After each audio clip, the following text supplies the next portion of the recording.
അസ്സലാമു അലൈക്കും. ഒമ്പങ്കുന്ന് കൊയക്കയാണ്. ലാ ഇലാഹ ഇല്ലല്ലാഹ്. അള്ളാഹുവിന്റെ റസൂൽ സ്വല്ലല്ലാഹു അലൈഹി വസല്ലം മരണത്തെ ഓർക്കാനും പരലോകത്തേക്ക് ഒരുങ്ങാനും വേണ്ടി അനുവദിച്ച സിയാറത്ത് ഈ അടുത്ത കാലത്തായി അള്ളാഹു തിരുപ്പതിപ്പെടാത്ത പിഴച്ച മാർഗത്തിലൂടെ കൊണ്ടുപോകുന്നതായി നമുക്ക് കാണാൻ കഴിയുന്നു. സിയാറത്ത് സുന്നത്താണ്. അതിന് തക്കതായ ഒരു ലക്ഷ്യവുമുണ്ട്. നമ്മുടെ സിയാറത്ത് യാത്രയിൽ പ്രവാചകന്മാർ, സ്വഹാബികൾ, ഇമാമുമാർ, സുഹദാക്കൾ, ഔലിയാക്കൾ പോലുള്ളവരുടെ മക്ബറകളിൽ നമ്മൾ പോയി സിയാറത്ത് ചെയ്യാറുണ്ട്. അല്ലാഹുവിലും അവന്റെ ഖുർആനിലും പ്രവാചകനിലും അന്ത്യദിനത്തിലും വിശ്വസിക്കുന്ന ഒരു വിശ്വാസിക്കും സിയാറത്ത് ബിദ്അത്താണെന്ന് പറയുക സാധ്യമല്ല. സിയാറത്ത് മുഅക്കദായ മുസ്തഹബായ സുന്നത്ത് തന്നെയാണ്. മശ്ഹൂർ ആയ ഹദീസുകളിലൂടെ അതിന്റെ പ്രമാണികത സ്ഥിരപ്പെട്ട സ്ഥിതിക്ക് ആർക്കും അത് നിഷേധിക്കാനും സാധ്യമല്ല. എന്നാൽ ഈ കാലഘട്ടത്തിൽ ഏറ്റവും കൂടുതൽ ബിദ്അത്തും അനാചാരങ്ങളും എന്നല്ല, പലപ്പോഴും സാക്ഷാൽ സ്ഥിതിക്ക് പോലും കടന്നു വരുമോ എന്ന് ഭയപ്പെടേണ്ട ഏറ്റവും അപകട സ്ഥിതി നേരിടുന്ന കവാടവും സിയാറത്താണെന്ന് പറയാതിരിക്കാൻ നിർവാഹമില്ല. നമുക്ക് ഏത് നിമിഷവും മരണം സംഭവിക്കാം. മരണത്തെ ഓർക്കുക. മരണശേഷമുണ്ടാകുന്ന പരലോകത്തെ കുറിച്ചും അഥവാ ബർസഖി ജീവിതത്തെ കുറിച്ചും അന്ത്യനാളിനെ കുറിച്ചും അന്ത്യനാളിലെ അവസ്ഥകളെ കുറിച്ചും അല്ലാഹു ഖുർആനിലൂടെ വിളംബരം ചെയ്ത വിവിധ അവസ്ഥകളെ കുറിച്ചും ഓർക്കുകയും ചിന്തിക്കുകയും ചെയ്യുന്നതിനാണ് ഈ സിയാറത്തെങ്കിൽ അത് സുന്നത്താണ്. അതിനാണല്ലോ തുടക്കത്തിൽ നിരോധിച്ചിരുന്ന ഖബർ സിയാറത്തിന് അല്ലാഹുവിന്റെ റസൂൽ സ്വല്ലല്ലാഹു അലൈഹി വസല്ലം അനുമതി നൽകിയത്. ഏത് നിമിഷവും മരണം നമ്മെ തേടി വരും. അപ്പോൾ മരണത്തിന് നമ്മൾ തയ്യാറായിരിക്കുക എന്ന സന്ദേശമാണ് തിരുസുന്നത്ത് സിയാറത്ത് കൊണ്ട് ലക്ഷ്യമാക്കിയ ഈ സന്ദേശം. മരണത്തിന് നമ്മൾ ഏത് നിമിഷവും തയ്യാറായിരിക്കുക എന്ന് പറഞ്ഞാൽ നമ്മുടെ ശ്വാസമായ പരലോക നന്മയ്ക്ക് വേണ്ടി അള്ളാഹുവിന്റെ തൃപ്തി കരസ്ഥമാക്കണമെന്ന ആഗ്രഹത്തോടെയും ബോധത്തോടെയും അള്ളാഹുവിനെ സൂക്ഷിച്ചും അവന്റെ റസൂലിനെ അനുസരിച്ചും അന്ത്യനാളിൽ നേരിടേണ്ട കണക്ക് നോക്കലും വിചാരണയും സംബന്ധിച്ച ഭയത്തോടെയും അള്ളാഹുവിന്റെ ഖുർആനിക നിയമവിധി വ്യവസ്ഥകളും സൂക്ഷ്മമായി പാലിച്ചും ഹറാമും ഹലാലും ഗൗരവമായി ഗൗനിച്ചും നമ്മൾ ജീവിക്കുന്നുണ്ടോ എന്ന് ആത്മപരിശോധന നടത്തി അള്ളാഹുവിനും അന്ത്യദിനത്തിലും വിശ്വസിക്കുന്ന ഓരോ വിശ്വാസിയും ശ്രദ്ധിച്ചു ജീവിതം നയിക്കുക എന്നതാണ്. ഈ പരീക്ഷണങ്ങൾ ഓരോരുത്തരും സഹിച്ചുകൊണ്ട് തന്നെ അള്ളാഹുവിനെയും അവന്റെ റസൂലിനെയും അവന്റെ ഖുർആനിക നിയമവിധി വ്യവസ്ഥകളെയും ചിലതെല്ലാം അനുസരിച്ചും ചിലതെല്ലാം അനുസരിക്കാതെയും ഹറാമും ഹലാലും ഗൗനിക്കാതെയും ജീവിതം നയിച്ചുകൊണ്ട് തന്നെ അള്ളാഹുവിന്റെ മഹാന്മാരാണെന്ന് അവകാശപ്പെടുന്ന ഓരോ മഖബറയിലും പോയി അവരവരുടെ ഓരോ കാര്യങ്ങളും മഖബറയിൽ മറമറ്റ് കിടക്കുന്നവരെ അള്ളാഹുവിനെ കൂടാതെ കേൾപ്പിച്ച് പ്രാർത്ഥിക്കുമ്പോഴും മനസ്സിന് സമാധാനം തോന്നാം. മറ്റു ചിലർ പല മന്ത്രവാദികളെയും, അത് ഏത് മതസ്ഥരായാലും ആരെക്കൊണ്ടും പല വിധേനയുള്ള മന്ത്രവാദങ്ങൾ ചെയ്യിപ്പിക്കുമ്പോഴും മനസ്സിന് സന്തോഷവും സമാധാനവും തോന്നാം. ചിലർ മറ്റു മതസ്ഥരുടെ ആരാധനാ മൂർത്തികളോട് സഹായം തേടുമ്പോൾ പോലും ചെറിയൊരു സന്തോഷവും സമാധാനവും തോന്നാം. മറ്റു ചിലർ ആരാധനാർത്ഥികൾക്ക് പോയി അത് കേട്ട് അവർ പറയുന്ന മന്ത്രവാദങ്ങളും മറ്റും ചെയ്താലും മനസ്സിന് സന്തോഷവും സമാധാനവും തോന്നാം. മേൽ പറഞ്ഞതിനും എല്ലാത്തിനും താൽക്കാലികമായി സന്തോഷവും സമാധാനവും തോന്നാമെങ്കിലും അല്ലാഹു നബി സല്ലല്ലാഹു അലൈഹി വസല്ലം മുഖേന ഈ ഉമ്മത്തിൽ നിശ്ചയിച്ചു നൽകിയ സിയാറത്ത് മാത്രമേ അല്ലാഹു തിരുപ്പതിപ്പെടുന്ന സത്യമായ സിയാറത്ത് ആവുകയുള്ളൂ. സത്യമായ സിയാറത്ത് വഴിയെ അതല്ലാത്ത മറ്റു അല്ലാഹുവിന്റെ മഹാന്മാരാണെന്ന് അവകാശപ്പെടുന്ന ഓരോ മഖബറകളിലും പോയി ഓരോരുത്തരുടെയും ജീവിതത്തിന്റെ എല്ലാ കഷ്ടങ്ങളും നഷ്ടങ്ങളും രോഗങ്ങളും ആഗ്രഹങ്ങളും എല്ലാം തന്നെ മഖബറകളിൽ മറവട്ട് കിടക്കുന്നവരെ അള്ളാഹുവിനെ കൂടാതെ ഏൽപ്പിക്കുകയും ദുആ ചെയ്യുകയും ഓരോ മഖബറകളുമായി ബന്ധപ്പെട്ടുള്ള മുട്ടറക്കലും മന്ത്രവാദങ്ങളും മറ്റ് ഹാദിറാത്തുകൾ കേൾക്കുകയും അവർ പറയുന്ന പല മന്ത്രങ്ങൾ ചെയ്യുന്നത് കൊണ്ടൊന്നും കിട്ടുന്ന സന്തോഷവും സമാധാനവും എല്ലാം അള്ളാഹു തൃപ്തിപ്പെടാത്ത വിധം അഥവാ നരകത്തിലേക്കുള്ള സന്തോഷവും സമാധാനവുമാണ്. കാരണം അള്ളാഹുവിനെയും അവന്റെ റസൂലിനെയും അവന്റെ ഖുർആനിക നിയമവിധി വ്യവസ്ഥകളെയും ചിലതെല്ലാം അനുസരിച്ചും ചിലതെല്ലാം അനുസരിക്കാതെയും ഹറാമും ഹലാലും ഗവനിക്കാതെയും ജീവിതം നയിക്കുമ്പോൾ അള്ളാഹു അടിമകളെ സന്മാർഗത്തിലേക്ക് മടങ്ങാൻ വേണ്ടി അള്ളാഹു നിശ്ചയിച്ച ഓരോരുത്തരിലും ചെറുതും വലുതുമായ പല വിധേനയുള്ള പല പരീക്ഷണങ്ങളും നൽകിക്കൊണ്ടേയിരിക്കും. ഇതെല്ലാം അള്ളാഹുവിന്റെ പരീക്ഷണമാണെന്ന് ബോധം അള്ളാഹുവിൽ വിശ്വസിക്കുന്ന ഓരോ വിശ്വാസികളിലും ഉണ്ടാവണം. നമ്മൾ അള്ളാഹു തൃപ്തിപ്പെടുന്ന പരലോക വിജയികളാകണമെങ്കിൽ അവൻ നൽകുന്ന ചെറുതും വലുതുമായ എല്ലാ പരീക്ഷണങ്ങളും സഹിച്ചും ക്ഷമിച്ചും കൊണ്ട് ചെറുതും വലുതുമായ എല്ലാ തെറ്റുകുറ്റങ്ങളിൽ നിന്നും അള്ളാഹുവിലേക്ക് ഖേദിച്ച് മടങ്ങുകയും എല്ലായ്പ്പോഴും അള്ളാഹുവിനോട് പശ്ചാത്താപിച്ചുകൊണ്ടും അള്ളാഹുവിനെ സൂക്ഷിച്ചും അവന്റെ റസൂലിനെയും ഖുർആനിക നിയമവിധി വ്യവസ്ഥകളെയും അനുസരിച്ചും അള്ളാഹു നിഷിദ്ധമാക്കിയ സർവ്വതും വർജിച്ചും സൂക്ഷ്മതയിൽ ജീവിതം നയിക്കാൻ പരിശ്രമിക്കുന്നവരാരോ അവർ ഈ ലോകത്തും പരലോകത്തും വിജയിക്കുക തന്നെ ചെയ്യും. വിശ്വാസി, നിനക്ക് എന്നേക്കുമായ പരലോക വിജയത്തിനു വേണ്ടി നിന്റെ മനസ്സിനെ എല്ലാ നിമിഷവും ശുദ്ധമാക്കി വെക്കുക. നീ മനസ്സിൽ വിചാരിച്ചും ചിന്തിച്ചും ആസൂത്രണം ചെയ്തും നിന്റെ അവയവങ്ങൾ കൊണ്ട് അത് പ്രവൃത്തിയിൽ നീ കൊണ്ടുവരുമ്പോൾ അള്ളാഹു നിന്നെ കാണുന്നുണ്ട് എന്നോർക്കുക. നീ സംസാരിക്കുമ്പോൾ അള്ളാഹു അത് കേൾക്കുന്നുണ്ടെന്നറിയുക. നീ മൗനമായിരുന്നു മനസ്സുകൊണ്ട് ചിന്തിക്കുമ്പോൾ അള്ളാഹു നിന്റെ ഉള്ളിൽ തന്നെ നിരീക്ഷകനായി ഉണ്ടെന്ന് നീ മനസ്സിലാക്കുക. ജിയാറത്തിനായി നമ്മൾ ഏത് മഹാന്മാരുടെയും മഖബറകളിൽ പോകുമ്പോഴും അവരുടെയും നമ്മുടെയും പരലോക നന്മയ്ക്ക് വേണ്ടി അള്ളാഹുവിനോട് ദുആ ചെയ്യുക. അതാണ് അള്ളാഹുവിനും അവന്റെ റസൂലിലും ഖുർആനിലും അന്ത്യദിനത്തിലും വിശ്വസിക്കുന്ന ഓരോ വിശ്വാസിയുടെയും സിയാറത്ത് ലക്ഷ്യം. അവരുടെയും നമ്മുടെയും എല്ലാ പരലോക വിജയത്തിനു വേണ്ടി അള്ളാഹുവിൽ ബലമേൽപ്പിക്കുക. അതുപോലെ വലിയൊരു വിഭാഗം അറിവുള്ളവരും അറിവില്ലാത്തവരുമായ ഈമാൻ ദാഹികളായ സാധാരണക്കാരായ വിശ്വാസികൾ വിശ്വസിക്കുന്നത് ഇന്ന് നമ്മൾ അനുഭവിക്കുന്ന പല രോഗങ്ങളും കഷ്ടങ്ങളും നഷ്ടങ്ങളുമെല്ലാം പരിഹരിക്കപ്പെടുന്നതും നമ്മുടെയും നമ്മുടെ കുടുംബത്തിന്റെയും ഉദ്ദേശങ്ങളെല്ലാം പൂർത്തീകരിക്കപ്പെടുന്നതും അതിനാവശ്യമായ ബർക്കത്തുണ്ടാകുന്നതും നമ്മെ ബാധിച്ച സിഹർ പോലുള്ളത് ബാധ്യതാകുന്നതും നമ്മുടെ കുടുംബത്തിനും നമുക്കും ഒരു ആപത്തും വരാതിരിക്കുന്നതും എല്ലാം നമ്മൾ പോകുന്നതും വിളിച്ചു പ്രാർത്ഥിക്കുന്നതും അദൃശ്യ മാർഗത്തിലൂടെ സഹായം തേടുന്നതുമായ പല മഹാന്മാരുടെയും സഹായം കൊണ്ടാണ്, അവരുടെ സംരക്ഷണം കൊണ്ടാണ്, അവരാണ് നമ്മെ എല്ലാ ഭാഗത്തും കാത്തി രക്ഷിക്കുന്നത്. അവരെ കൊണ്ടാണ് നമുക്ക് എല്ലാ കാര്യങ്ങളും നടക്കുന്നത് എന്നിങ്ങനെയാണ് ഒരു വിഭാഗം പണ്ഡിതന്മാർ ലോകത്തിന്റെ നാനാഭാഗത്തും മുസ്ലിം സമുദായത്തിലെ അറിവ് കുറവുള്ള ഈമാൻ ദാഹികളായ വലിയൊരു വിഭാഗം പുരുഷന്മാരെയും സ്ത്രീകളെയും ഇങ്ങനെ ധരിപ്പിച്ചു കൊണ്ടാണ് മുന്നോട്ട് കൊണ്ടുപോകുന്നത്. ഒരു വിഭാഗം പണ്ഡിതന്മാർ അവരവരുടെ ഭൗതിക താല്പര്യങ്ങൾക്ക് വേണ്ടി പറയുകയാണ് സിയാറത്ത് മുഅക്കദായ സുന്നത്താണ്, പ്രബലവും മശഹൂറുമായ ഹദീസുകളിലൂടെ അതിന്റെ പ്രമാണികത സ്ഥിരപ്പെട്ടതുമാണ്. അള്ളാഹു അവന്റെ അടിമകളെ നന്മ കൊണ്ടും തിന്മ കൊണ്ടും പല വിധേനയും പരീക്ഷിക്കുന്നത് അവരെ അള്ളാഹു തൃപ്തിപ്പെടുന്ന നേർവഴിയിലേക്ക് നയിക്കാൻ വേണ്ടിയാണ്. വിശ്വാസികളായ അറിവുള്ളവരും അറിവ് കുറവുള്ളവരുമായ വലിയൊരു വിഭാഗം വിശ്വാസികൾ അള്ളാഹു തൃപ്തിപ്പെടാത്ത പലിശയിൽ ഇടകലർന്നു വലിയ വലിയ പാപങ്ങളിൽ അകപ്പെട്ടത് കാരണമാണ് ഈമാൻ ദാഹികളായ അറിവുള്ളവർക്കും അറിവ് കുറവുള്ളവർക്കും അള്ളാഹു നന്മ കൊണ്ടും തിന്മ കൊണ്ടുമുള്ള ഇത്തരം പരീക്ഷണങ്ങൾ നൽകുന്നത്.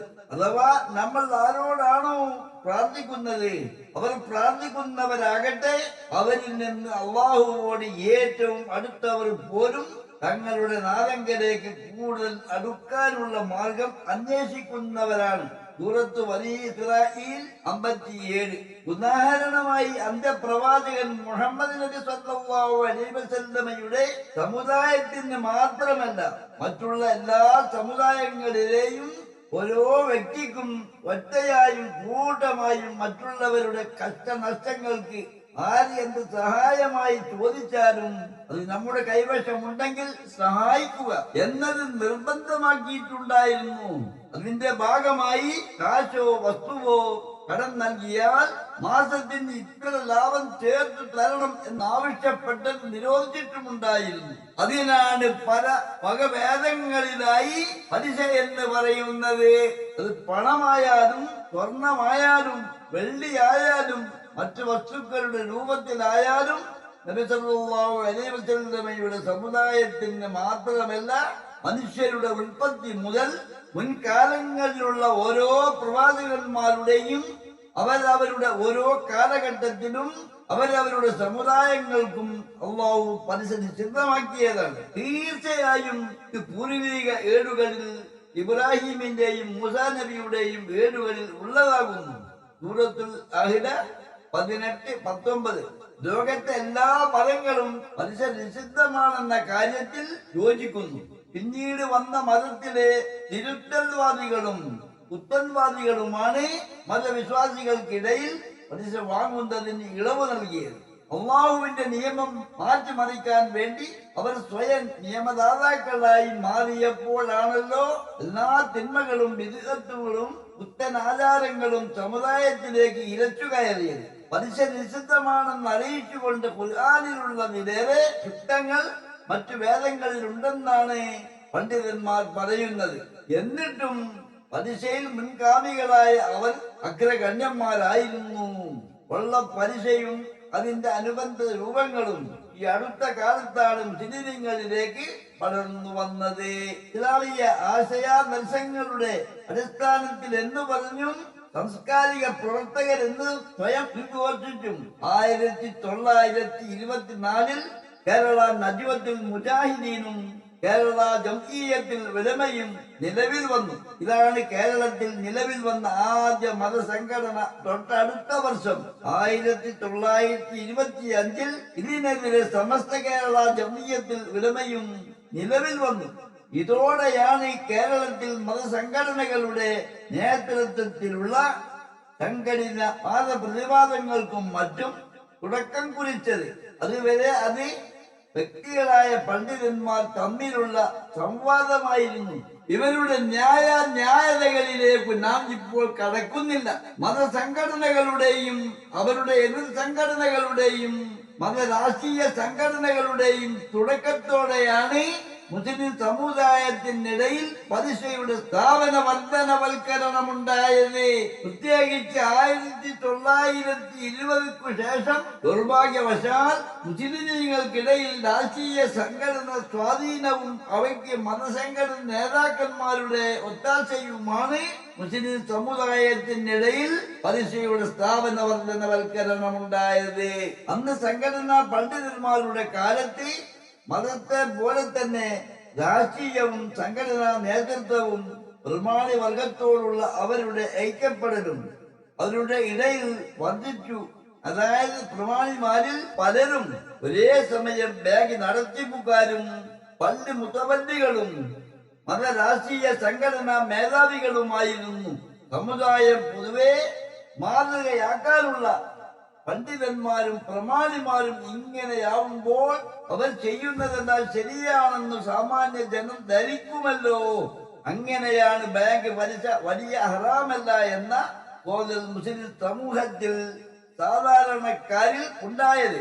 സഹകരണ ബാങ്കുകളുടെയും മറ്റു പലിശ സ്ഥാപനങ്ങളുടെ തലപ്പത്തും നടത്തിപ്പിലും കയറിപ്പറ്റാൻ ഈ കാലത്താണ് മുസ്ലിം നേതൃത്വത്തിനിടയിൽ വലിയ ശ്രമമുണ്ടായത്. അതോടെ ബാങ്ക് പലിശ അത്ര ഹറാമല്ല എന്ന തോന്നൽ സാധാരണക്കാരായ അറിവ് കുറവുള്ള മുസ്ലിമുകൾക്കിടയിൽ ഉണ്ടായി.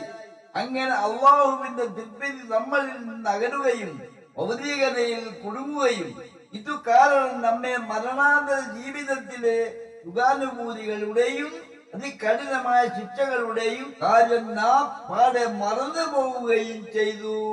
ഇപ്പോൾ പലിശ എന്ന അഴുക്ക് ചികിത്സയില്ലാത്ത അർബുദമായി സമുദായത്തെ മുച്ചൂടും കാർന്നു തിന്നുകയാണ്. അതിന്റെ ശാപത്തിൽ നിന്നു നമ്മുടെ സമീപ പൂർവകാല പണ്ഡിതന്മാരും പ്രമാണിമാരും ഇപ്പോഴത്തെ പണ്ഡിതന്മാരും പ്രമാണിമാരും മുക്തരായിരിക്കുമെന്ന് ആർക്കെങ്കിലും തോന്നുന്നുണ്ടോ?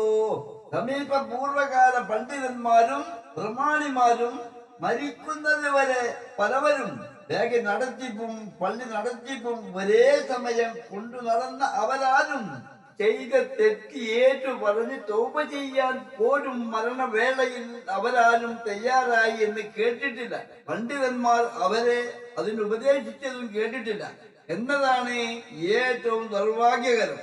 പള്ളിയിലും ബാങ്കുകളിലും മെമ്പർമാരായി ഇനി ജീവിച്ചിരിക്കുന്നവരിൽ ഭൂരിഭാഗവും പലിശയിൽ നിന്നു തൗബ ചെയ്തു മടങ്ങാൻ തയ്യാറാകുമെന്ന് തോന്നുന്നുമില്ല.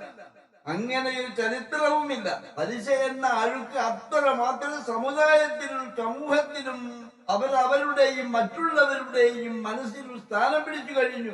പലിശയുടെ ഗൗരവം അള്ളാഹുവിനും അവന്റെ പ്രവാചകർക്ക് നൽകിയ ഖുർആനിലും അന്ത്യദിനത്തിലും അഥവാ പുനരുദ്ധാന നാളിലും വിശ്വസിക്കുന്നവരാണെന്ന് അവകാശപ്പെടുന്ന ഈ ഉമ്മത്ത് പാടെ മറന്നുപോയി. ദീനീ സംഘടനകൾ വർദ്ധിച്ചു വരുന്നു.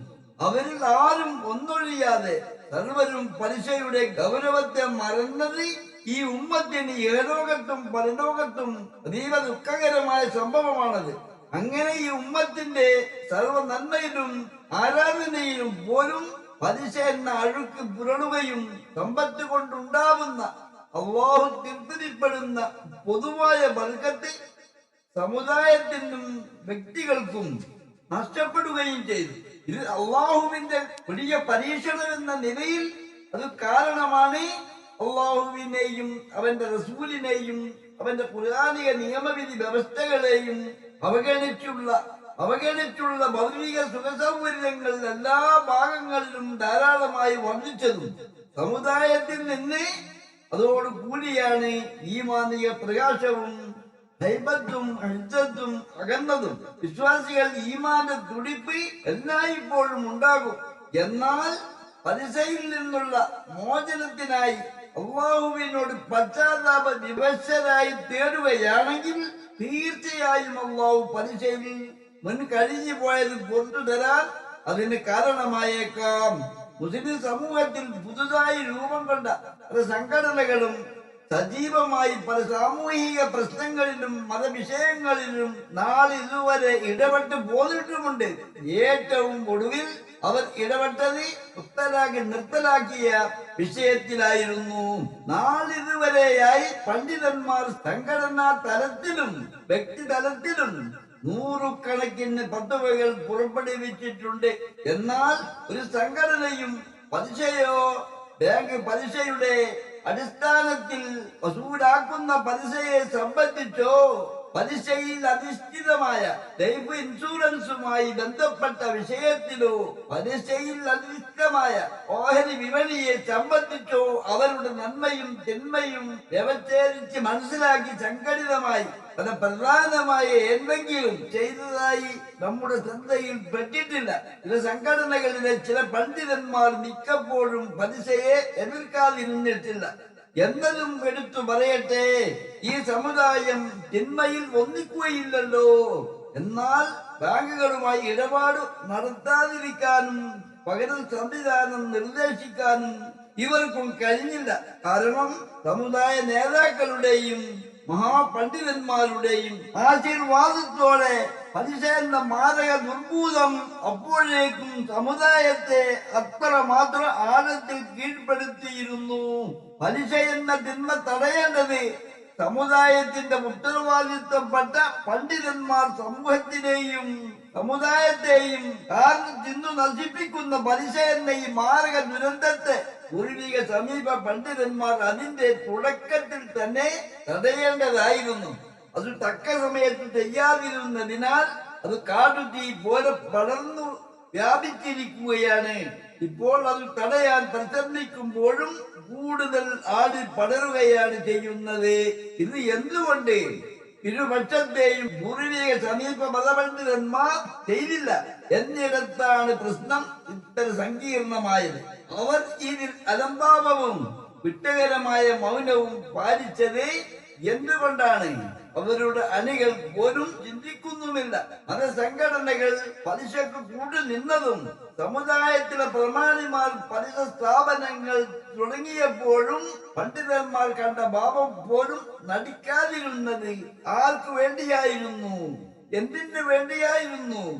പലിശ കാരണം സമുദായത്തിൽ എത്ര പേർ ആത്മഹത്യ ചെയ്തു, എത്ര പേർ മാനഹാനിക്കും കുടിയിറക്കലിനും ജപ്തിക്കും ഇരയായി, എത്ര വിവാഹ ബന്ധങ്ങൾ തകർന്നു, എത്ര സ്ത്രീകൾ അവിവാഹിതരായി പിഴച്ചുപോയി. സമുദായം ധാർമ്മികതയിൽ എത്രയാണ് പിന്നോട്ട് പോയത്? പണ്ഡിതന്മാർ അവർക്ക് വേണ്ടി എന്തെങ്കിലും ചെയ്തോ? സമുദായ നേതൃത്വത്തോട് ചെയ്യണമെന്ന് പറഞ്ഞോ? പലിശ സ്ഥാപനങ്ങളെ പ്രോത്സാഹിപ്പിക്കുകയോ അവയിൽ ഭാരവാഹിത്വം വഹിക്കുകയോ ചെയ്യരുതെന്ന് സമുദായ പണ്ഡിതന്മാർ വിലക്കിയോ? ഒന്നുമില്ല. മതത്തിൽ ചില കാര്യങ്ങളെല്ലാം ഭിന്നിച്ചായിരുന്നെങ്കിലും രാഷ്ട്രീയത്തിൽ അവർ മുജാഹിദും സമസ്തയും അവരുടെ പണ്ഡിതന്മാരുടെ ആശീർവാദത്തോടെ സംഘടനയുടെ തുടക്കത്തിൽ ഒന്നിച്ചായിരുന്നല്ലോ. മഹാപണ്ഡിതന്മാർ എന്തുകൊണ്ട് സമുദായം നേരിട്ട പുതിയ പ്രശ്നങ്ങളായ ബാങ്ക് പലിശയുമായി കെട്ടുപിണഞ്ഞുള്ള ലൈഫ് ഇൻഷുറൻസിലും ഷെയർ മാർക്കറ്റിനെ കുറിച്ചുമൊന്നും ഫത്വ നൽകിയില്ലല്ലോ? ഖുർആനിലെ നിയമവിധികൾ ഈ പണ്ഡിതന്മാർക്കൊന്നും ബാധകമായിരുന്നില്ലേ? ഖുർആനിലെ പലിശ നിരോധിച്ചുകൊണ്ടുള്ള കുറ്റങ്ങളൊന്നും ഈ പണ്ഡിതന്മാർ കാണുന്നില്ലായിരുന്നോ? തിന്മയിൽ പലിശയിൽ ഏറ്റവും കുറഞ്ഞ ഇനം പെറ്റമ്മയെ വിവാഹം കഴിക്കുന്നതിന് തുല്യമാണെന്ന് പ്രഖ്യാപിച്ച ഹദീസ് ഇവർക്കും ബാധകമായിരുന്നില്ലേ? അതല്ല, ഇവർ പ്രത്യക്ഷവും പരോക്ഷവുമായ പലിശകളെ അവഗണിച്ചും അതിനെ സംബന്ധിച്ച അനിഷേധ്യമായ നിരോധനം സമുദായത്തിലെ സാധാരണക്കാരിൽ നിന്നു മറച്ചു വെക്കുകയായിരുന്നു. മതത്തെക്കാൾ വലുത് ഇവർക്ക് ഭൗതിക സുഖാഡംബരങ്ങളും പ്രമാണിമാരും രാഷ്ട്രീയ നേതാക്കളും വെച്ച് നീട്ടുന്ന സ്ഥാനമാനങ്ങളും ആയിരുന്നു എന്ന് വ്യക്തം. പലിശയിലൂടെ കടന്നു വരുന്ന പല തിന്മകളെ കുറിച്ചും മുമ്പും പിമ്പും ചില പണ്ഡിതന്മാർ മതസംഘടനകളുടെ പള്ളി മെമ്പറയിൽ നിന്നോ പാതിരാ വഴലുകളിൽ നിന്നോ മാത്രമാണ് കേൾക്കുന്നത്.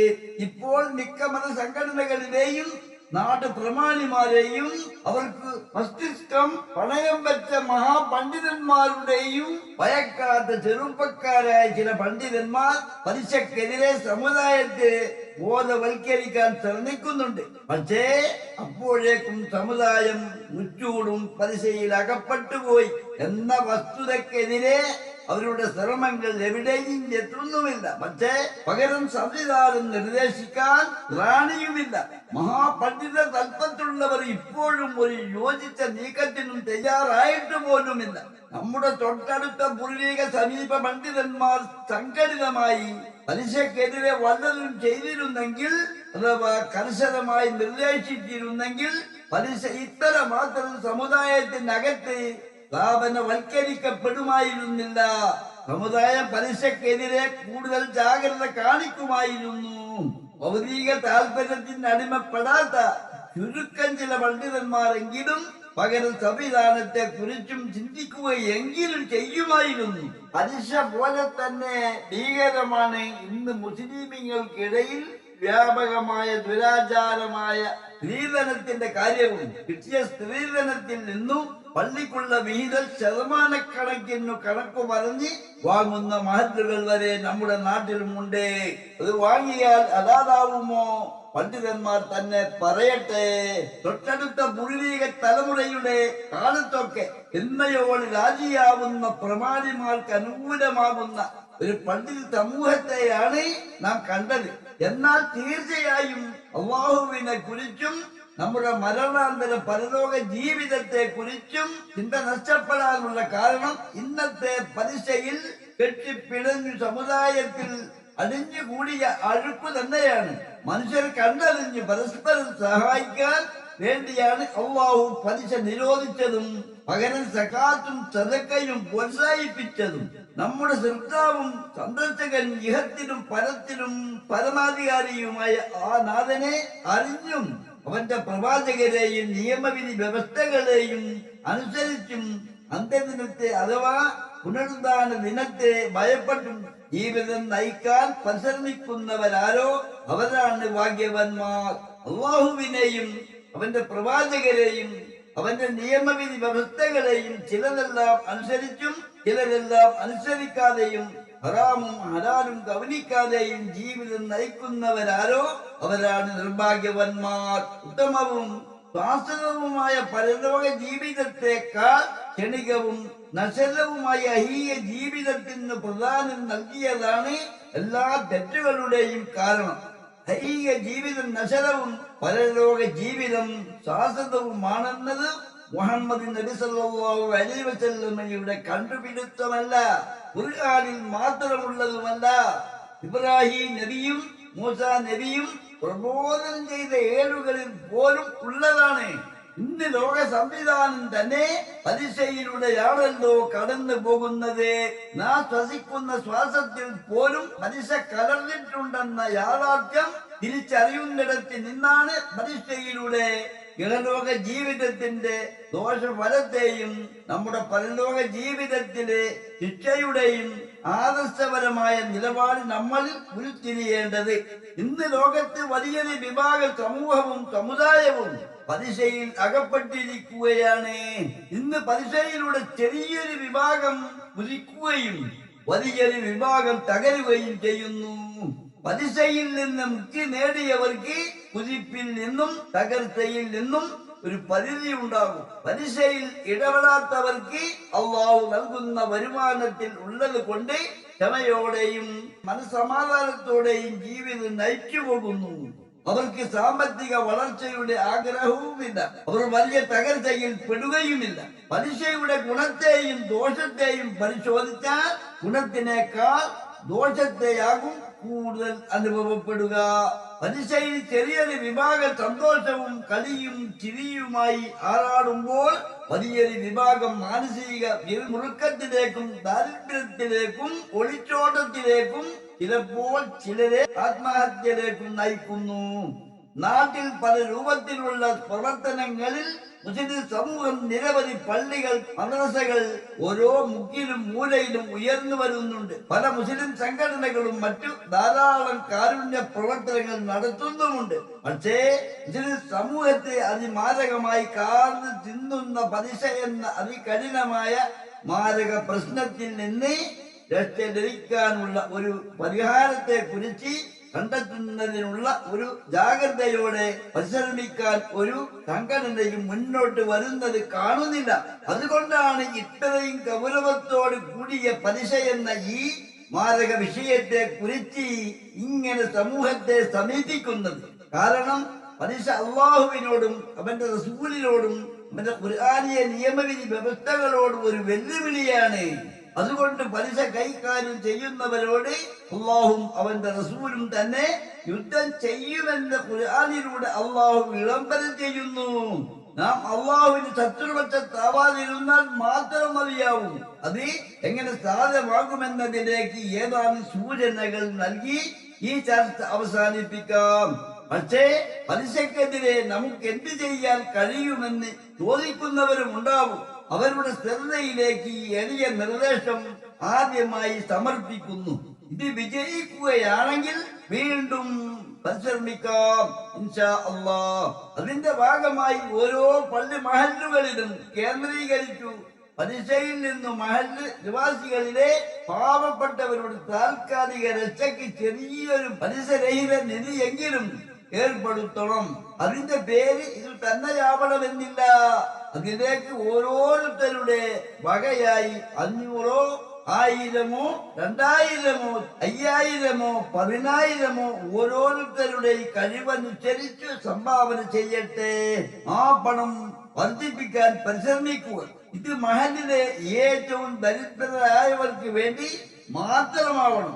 ഉദാഹരണമായി തെരുവ് കച്ചവടത്തിനും ദൈനംദിന മീൻ കച്ചവടത്തിനും പഴം പച്ചക്കറി കച്ചവടത്തിനും ദൈനംദിന ആഗ്രി കച്ചവടത്തിനും ആശുപത്രി ചെലവിനുമൊക്കെയായി 1000-5000 രൂപ ദിവസ പലിശക്കു കടമെടുക്കുന്ന പാവങ്ങൾക്ക് വേണ്ടി നൽകുന്നതിനായി ഇത് പൂർണ്ണമായി നീക്കി വെക്കുക. പണം വാങ്ങുന്നവർ ആ പണം പലിശയില്ലാതെ മുതൽ പണം മാത്രം പള്ളിയിലേക്ക് തിരിച്ചടക്കട്ടെ. സ്വാഭാവികമായും ചിലത് വിജയിക്കും, ചിലത് പരാജയപ്പെടും. അപ്പോൾ അനുഭവപൂർവം അവരുടെ പ്രശ്നങ്ങൾ കണ്ടറിഞ്ഞ് ശ്രദ്ധിക്കാൻ പലിശയിൽ മെല്ലെ രക്ഷയുടെ മാർഗത്തിലേക്ക് ആത്മാർത്ഥതയോടെ പരിശ്രമിക്കുന്ന മഹൽ നിവാസികൾക്കു അള്ളാഹു കരുണ ചെയ്തേക്കാം. കാലക്രമേണ ഇവരടക്കമുള്ള ആളുകൾ ഇതിലേക്ക് കൂടുതൽ തുക സംഭാവന ചെയ്തുകൊള്ളും. ഒരു നന്മ തുടങ്ങി വെച്ചാൽ അതിൽ നമ്മുടെ ആത്മാർത്ഥമായ പ്രാർത്ഥനയും ശ്രദ്ധയും ഉണ്ടെങ്കിൽ അത് മുന്നോട്ട് പോയിക്കൊള്ളും. ഇഹത്തിലും പരത്തിലും വലിയ പ്രതിഫലം കിട്ടുന്ന കാര്യമാണത്. ഇഹത്തിൽ ഈ സൽക്കർമ്മം ആ മഹൽ നിവാസികളിൽ നിന്ന് പല ആപത്തുകളും മാറാവ്യാധികളും അള്ളാഹു തടഞ്ഞേക്കാം. പരത്തിൽ നരക ശിക്ഷയിൽ നിന്നും നമ്മെ കാത്തു രക്ഷിക്കുകയും ചെയ്തേക്കാം. ഇത് ആര് നടത്തുമെന്ന ചോദ്യവും പ്രസക്തമാണ്. ഇത് ഓരോ പള്ളി മഹല്ലുകളിലാണ് പ്രവർത്തിക്കാൻ പരിശ്രമിക്കേണ്ടത്. ഇന്ന് പല പള്ളികളും ഓരോ സംഘടന അടിസ്ഥാനത്തിലാണ്. ഓരോ സംഘടനയ്ക്ക് വേണ്ടിയും ആത്മാർത്ഥതയോടെ പ്രവർത്തിക്കുന്നവർക്ക് ഇഷ്ടാനുസരണം ജോലി തിരക്കുമുണ്ടാകും.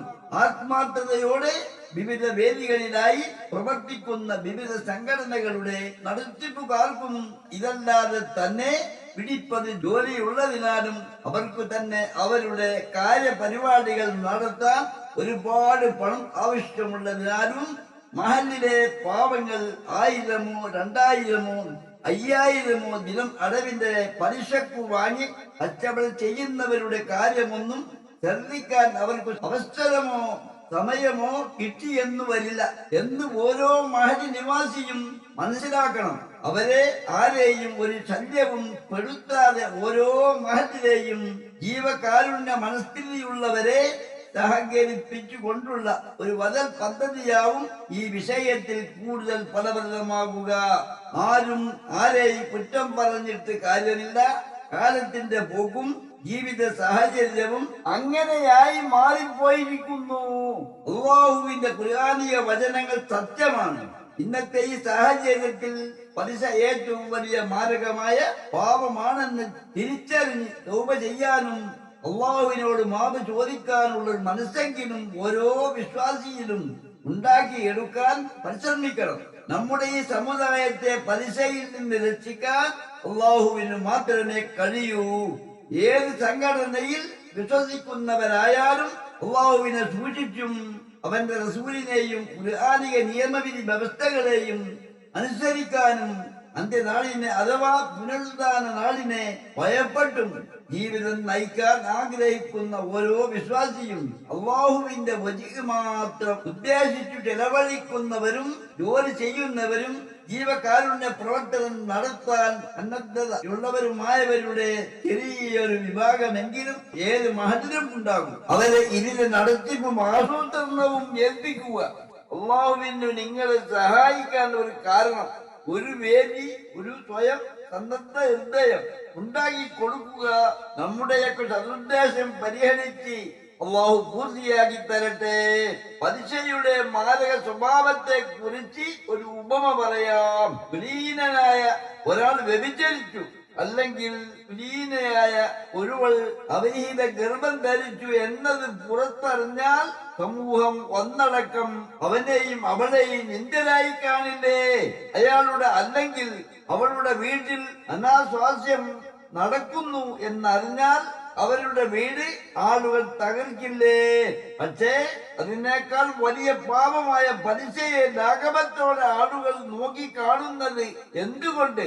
അബ്ദുല്ലാഹി ഇബ്നു അൻബല റളിയല്ലാഹു പറയുന്നു, പ്രവാചകൻ സ്വല്ലല്ലാഹു അലൈഹി വസല്ലം പറഞ്ഞു, അറിഞ്ഞുകൊണ്ട് ഒരാൾ ഭക്ഷിക്കുന്ന പലിശയുടെ ദിർഹം പോലും 36 വ്യഭിചാരങ്ങളെക്കാൾ കഠിനമായ പാപമാണ്. റവാഹു അഹ്മദ്. മറ്റൊരു ഹദീസിൽ 35 വ്യഭിചാരത്തെക്കാൾ കഠിനം എന്നാണുള്ളത്. ഇമാം മാലിക് റളിയല്ലാഹു പറയുന്നു, അല്ലാഹുവിന്റെ ഗ്രന്ഥം ഞാൻ പരിശോധിച്ചു.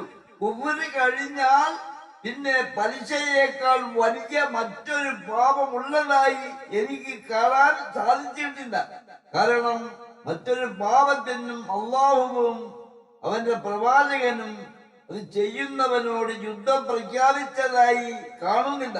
എന്നാൽ പലിശയുമായി ഇടപെടുന്നവരോട് അള്ളാഹും അവന്റെ പ്രവാചകനും യുദ്ധം പ്രഖ്യാപിച്ചിരിക്കുന്നു. പൊറുക്കപ്പെടാത്ത കുറ്റങ്ങളെ നിങ്ങൾ സൂക്ഷിക്കുക.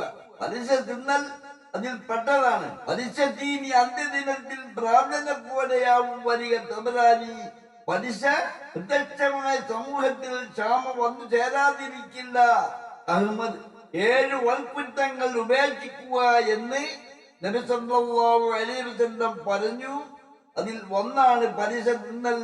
ബുഖാരി, മുസ്ലിം.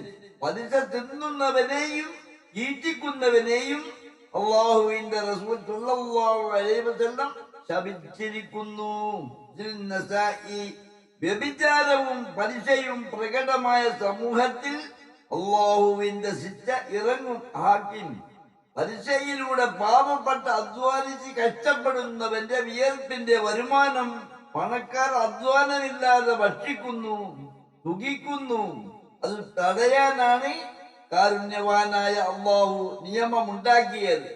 ഈ അടുത്ത കാലത്തായി ഇത് മുസ്ലിമീങ്ങൾക്കിടയിൽ വളരെ വേഗത്തിൽ പടർന്നു പിടിച്ചു. പണ്ഡിതന്മാർ പരിശുദ്ധ ദീനിന്റെ നിയമവിധി വ്യവസ്ഥകൾ ഗവനിക്കാതെ മൗനികളായി ദുനിയാവാകുന്ന ഭൗതികതയിൽ മുഴുകി പിന്നീട് പല സംഘങ്ങളായി, പല സംഘടനകളായി. അതിൽ ഇന്ന് ലോകത്ത് അഹ്ലു സുന്നത്തി വൽ ജമാഅത്ത് എന്ന ആശയത്തിന് കീഴിലാണ് മുസ്ലിം വിശ്വാസികൾ ഏറ്റവും കൂടുതൽ. ബാക്കി എല്ലാ ആശയങ്ങളും ഈ ശക്തിയുടെ പകുതിയോ കാൽഭാഗമോ അതിൽ കുറവോ മാത്രമേ വരികയുള്ളൂ. ലോകത്തെ എല്ലാ രാജ്യങ്ങളിലും ഈ സുന്നത്ത് ജമാഅത്ത് എന്നറിയപ്പെടുന്ന ആശയത്തിന്റെ വക്താക്കൾ ഉണ്ട്. ചിലയിടങ്ങളിൽ അവർക്ക് പ്രത്യേകമായ സംഘടനകളും ഉണ്ട്. ചിലയിടങ്ങളിൽ അവർക്ക് പ്രത്യേകമായ ആശയങ്ങളുണ്ട്. സംഘടനകളുടെ നേതാക്കന്മാർ ഇല്ല എന്നു മാത്രം. ഏത് രൂപത്തിലായാലും ഏത് രാജ്യത്തായാലും ഇസ്ലാമിലെ 7 വൻപാപങ്ങൾ ഇന്ന് മുസ്ലിം സമൂഹത്തിൽ അതിവ്യാപകമായി കൊണ്ടിരിക്കുന്നു. അതിനെ തടയിടാൻ വ്യാപകമായും കർശനമായും വൻതോതിലുള്ള മതപ്രബോധനമാണ് പണ്ഡിതന്മാരുടെ ഭാഗത്ത് നിന്നുണ്ടാകേണ്ടത്. അല്ലെങ്കിൽ മുസ്ലിമീങ്ങളുടെ ഇടയിൽ വൻ പാപങ്ങളുടെ തിന്മകൾ വ്യാപകമാകുന്നതായിരിക്കും. അള്ളാഹുവിന്റെ ഭാഗത്തു നിന്നുള്ള കഠിനമായ ക്ഷാമവും ശിക്ഷകളും ഇറക്കപ്പെടുക തന്നെ ചെയ്യും. അള്ളാഹുവിന്റെ ശിക്ഷ ഇറങ്ങുന്നതിന്റെ ഒരു പ്രധാന കാരണമായി അത് മാറുകയും ചെയ്യും. അള്ളാഹു ഖുർആൻ മുഖേന നിഷിദ്ധമാക്കിയ പലിശ പോലുള്ളവയിൽ ഇടകലർന്നും മുങ്ങിക്കുളിച്ചും ജീവിതം നയിക്കുന്ന നാം ഭക്ഷിക്കുന്നതിലും നാം സഞ്ചരിക്കുന്ന വാഹനങ്ങളിലും ഇന്ന് പ്രസവിക്കുന്ന കുഞ്ഞുങ്ങൾക്ക് കൊടുക്കുന്ന മുലപ്പാലിലും ഇന്ന് നാം റോഡിൽ സഞ്ചരിക്കുമ്പോൾ പാറുന്ന പൊടിയിൽ കലർന്ന പലിശയിലൂടെയാണ് നാം സഞ്ചരിക്കുന്നത്. അള്ളാഹുവിനും അവന്റെ പ്രവാചകരിലും അള്ളാഹു പ്രവാചകർക്ക് നൽകിയ ഖുർആനിലും വിശ്വസിക്കുകയും അന്ത്യദിനത്തെ അഥവാ പുനരുദ്ധാന ദിനത്തെ ഭയപ്പെടുന്ന ഉലമാക്കളും ഉമറാക്കളും മറ്റു എല്ലാ സത്യവിശ്വാസികളും അഹ്ലു സുന്നത്തി വൽ ജമാഅത്തിൽ വിശ്വസിക്കുന്ന അവരുടെ വിശ്വാസം സത്യമാണെങ്കിൽ അവർ ഖുർആനിലെ നിയമവിധി വ്യവസ്ഥകൾ അനുസരിച്ച് പലിശയിൽ ഇടകലർന്ന ജീവിതത്തിൽ നിന്ന് വിട്ടുനിൽക്കൽ നിർബന്ധമാണ്. പലിശ ജീവിതത്തിന്റെ എല്ലാ മേഖലകളെയും സ്വാധീനിച്ചതിനെ കുറിച്ചും അതിന്റെ യഥാർത്ഥ കാരണങ്ങളെ കുറിച്ചും ശരിക്കും മനസ്സിലാക്കി അള്ളാഹുവിന്റെ അനുഗ്രഹങ്ങൾ നിറഞ്ഞ ശാശ്വതമായ പരലോകത്ത് അള്ളാഹുവിന്റെ തിരുപ്പതി കരസ്ഥമാക്കണമെന്ന് ആഗ്രഹിക്കുന്ന ഓരോ സത്യവിശ്വാസിയും അള്ളാഹുവിലേക്ക് ഖേദിച്ച് മടങ്ങുകയും അള്ളാഹുവിനോട് എല്ലായ്പ്പോഴും പശ്ചാത്താപിച്ചുകൊണ്ട് അവന്റെ ഖുർആനിലെ നിയമവിധി വ്യവസ്ഥകൾ അനുസരിച്ചും അള്ളാഹു നിഷിദ്ധമാക്കിയ അഖിലവും വർദ്ധിച്ചും സൂക്ഷ്മതയിൽ ജീവിതം നയിക്കാൻ പരിശ്രമിക്കുക. അങ്ങനെ അള്ളാഹുവിന്റെ സന്മാർഗത്തിലേക്ക് മടങ്ങാൻ വേണ്ടിയുള്ള ശ്രമമാണ് സത്യവിശ്വാസികളിൽ നിന്നുണ്ടാകേണ്ടത്. അതാണ് അറിവ് കുറവുള്ള വിശ്വാസി സമൂഹങ്ങളോട് പണ്ഡിതന്മാർ ഉപദേശിച്ചു കൊടുക്കേണ്ടതും പ്രവർത്തിച്ചു കാണിച്ചു കൊടുക്കേണ്ടതും. എന്നാൽ ഒരു വിഭാഗം പണ്ഡിതന്മാർ അവരുടെ ഭൗതിക സമ്പാദ്യ താല്പര്യത്തിനും മറ്റു ലക്ഷ്യങ്ങൾക്കും വശംവദരായി അള്ളാഹുവിന്റെ തൃപ്തിയിൽ നിന്ന് വിശ്വാസികളെ അകറ്റുകയാണ് ചെയ്യുന്നത്. ഇത് അവരിലൂടെ പിശാചി കൊണ്ടുവന്ന ഒരു വലിയ ഫിത്നയാണ്. ഈ പണ്ഡിതന്മാർ അറിവ് കുറവുള്ള വിശ്വാസി സമൂഹങ്ങൾക്ക് അള്ളാഹു തൃപ്തിപ്പെടുന്ന നേർവഴി കാണിച്ചു കൊടുക്കേണ്ടവരാണ്. പലിശ മുതൽ വാങ്ങലും കൊടുക്കലും ഭക്ഷിക്കലും പലിശ ഇടപാടിനു സാക്ഷി നിൽക്കലും ഖുർആൻ സിദ്ധമാക്കിയതാണ്, ഹദീസും സിദ്ധമാക്കിയതാണ്. പലിശയുമായി ഇടപെടുന്നവരെല്ലാം പാപത്തിൽ തുല്യരാണ് എന്ന് പ്രവാചകന്റെ മറ്റൊരു ഹദീസിൽ കാണാം. അള്ളാഹു ഖുർആൻ മുഖേന വിളംബരം ചെയ്തത് സത്യമാണ്. നബി സല്ലല്ലാഹു അലൈഹി വസല്ലമയുടെ തിരുവചനങ്ങളും സത്യമാണ്. സത്യവിശ്വാസികൾ ഗൗരവപൂർവം ചിന്തിക്കണം. അള്ളാഹുവിനെ കൂടാതെ ഒരു രക്ഷകനോ ശുപാർശകനോ ഇല്ലാതിരിക്കെ തങ്ങളുടെ നാഥനിലേക്ക് ഒരുമിച്ച് കൂട്ടപ്പെടുന്നതിന് ഭയപ്പെടുന്നവർക്ക് താങ്കൾ ഈ ഖുർആൻ മുഖേന താക്കീത് നൽകുക. അവർ സൂക്ഷ്മാലുക്കളായേക്കാം. സൂറത്തുൽ അൻആം 51.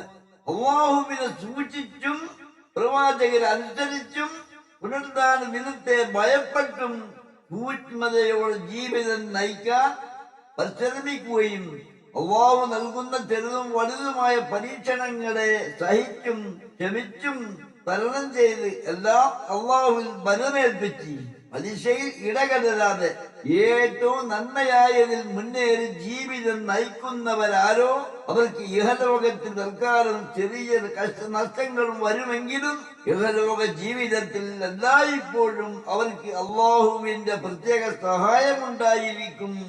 പരലോകത്തെ ശാശ്വതമായ വിജയികളായിരിക്കും. അള്ളാഹുവും അവന്റെ റസൂലും നൽകിയത് അവൻ തൃപ്തിപ്പെടുകയും അള്ളാഹു ഞങ്ങൾക്ക് മതി തന്റെ അനുഗ്രഹത്തിൽ നിന്ന് അള്ളാഹുവും അവന്റെ ദൂതരും പിന്നീട് ഞങ്ങൾക്ക് തരും. അള്ളാഹുവിലേക്ക് മാത്രം ആഗ്രഹിക്കുന്നവരാണ് ഞങ്ങൾ എന്ന് അവർ പറയുകയും ചെയ്തിരുന്നെങ്കിൽ അതായിരുന്നു അവർക്ക് ഉത്തമം. സൂറത്തു തൗബ 59. സൂറത്തു തൗബയിലെ 59-ാമത്തെ ആയത്തിൽ നമ്മൾ അള്ളാഹുവിലേക്ക് അങ്ങേയറ്റം പ്രത്യാശയുള്ളവരാണ് എന്ന് പറയുന്നു. ഇവിടെയും ഞങ്ങൾക്ക് അള്ളാഹു മതി എന്ന് മാത്രമേ പറഞ്ഞിട്ടുള്ളൂ. ചുരുക്കി പറഞ്ഞാൽ അള്ളാഹുവിൽ ബലമേൽപ്പിക്കുന്നവർക്ക് നമ്മുടെ ദീനിന്റെ കാര്യത്തിലും നമുക്ക് അള്ളാഹു മതിയായവനാണ്. നമ്മുടെ ദുനിയാവിന്റെ കാര്യത്തിലും അള്ളാഹു മതിയായവനാണ്.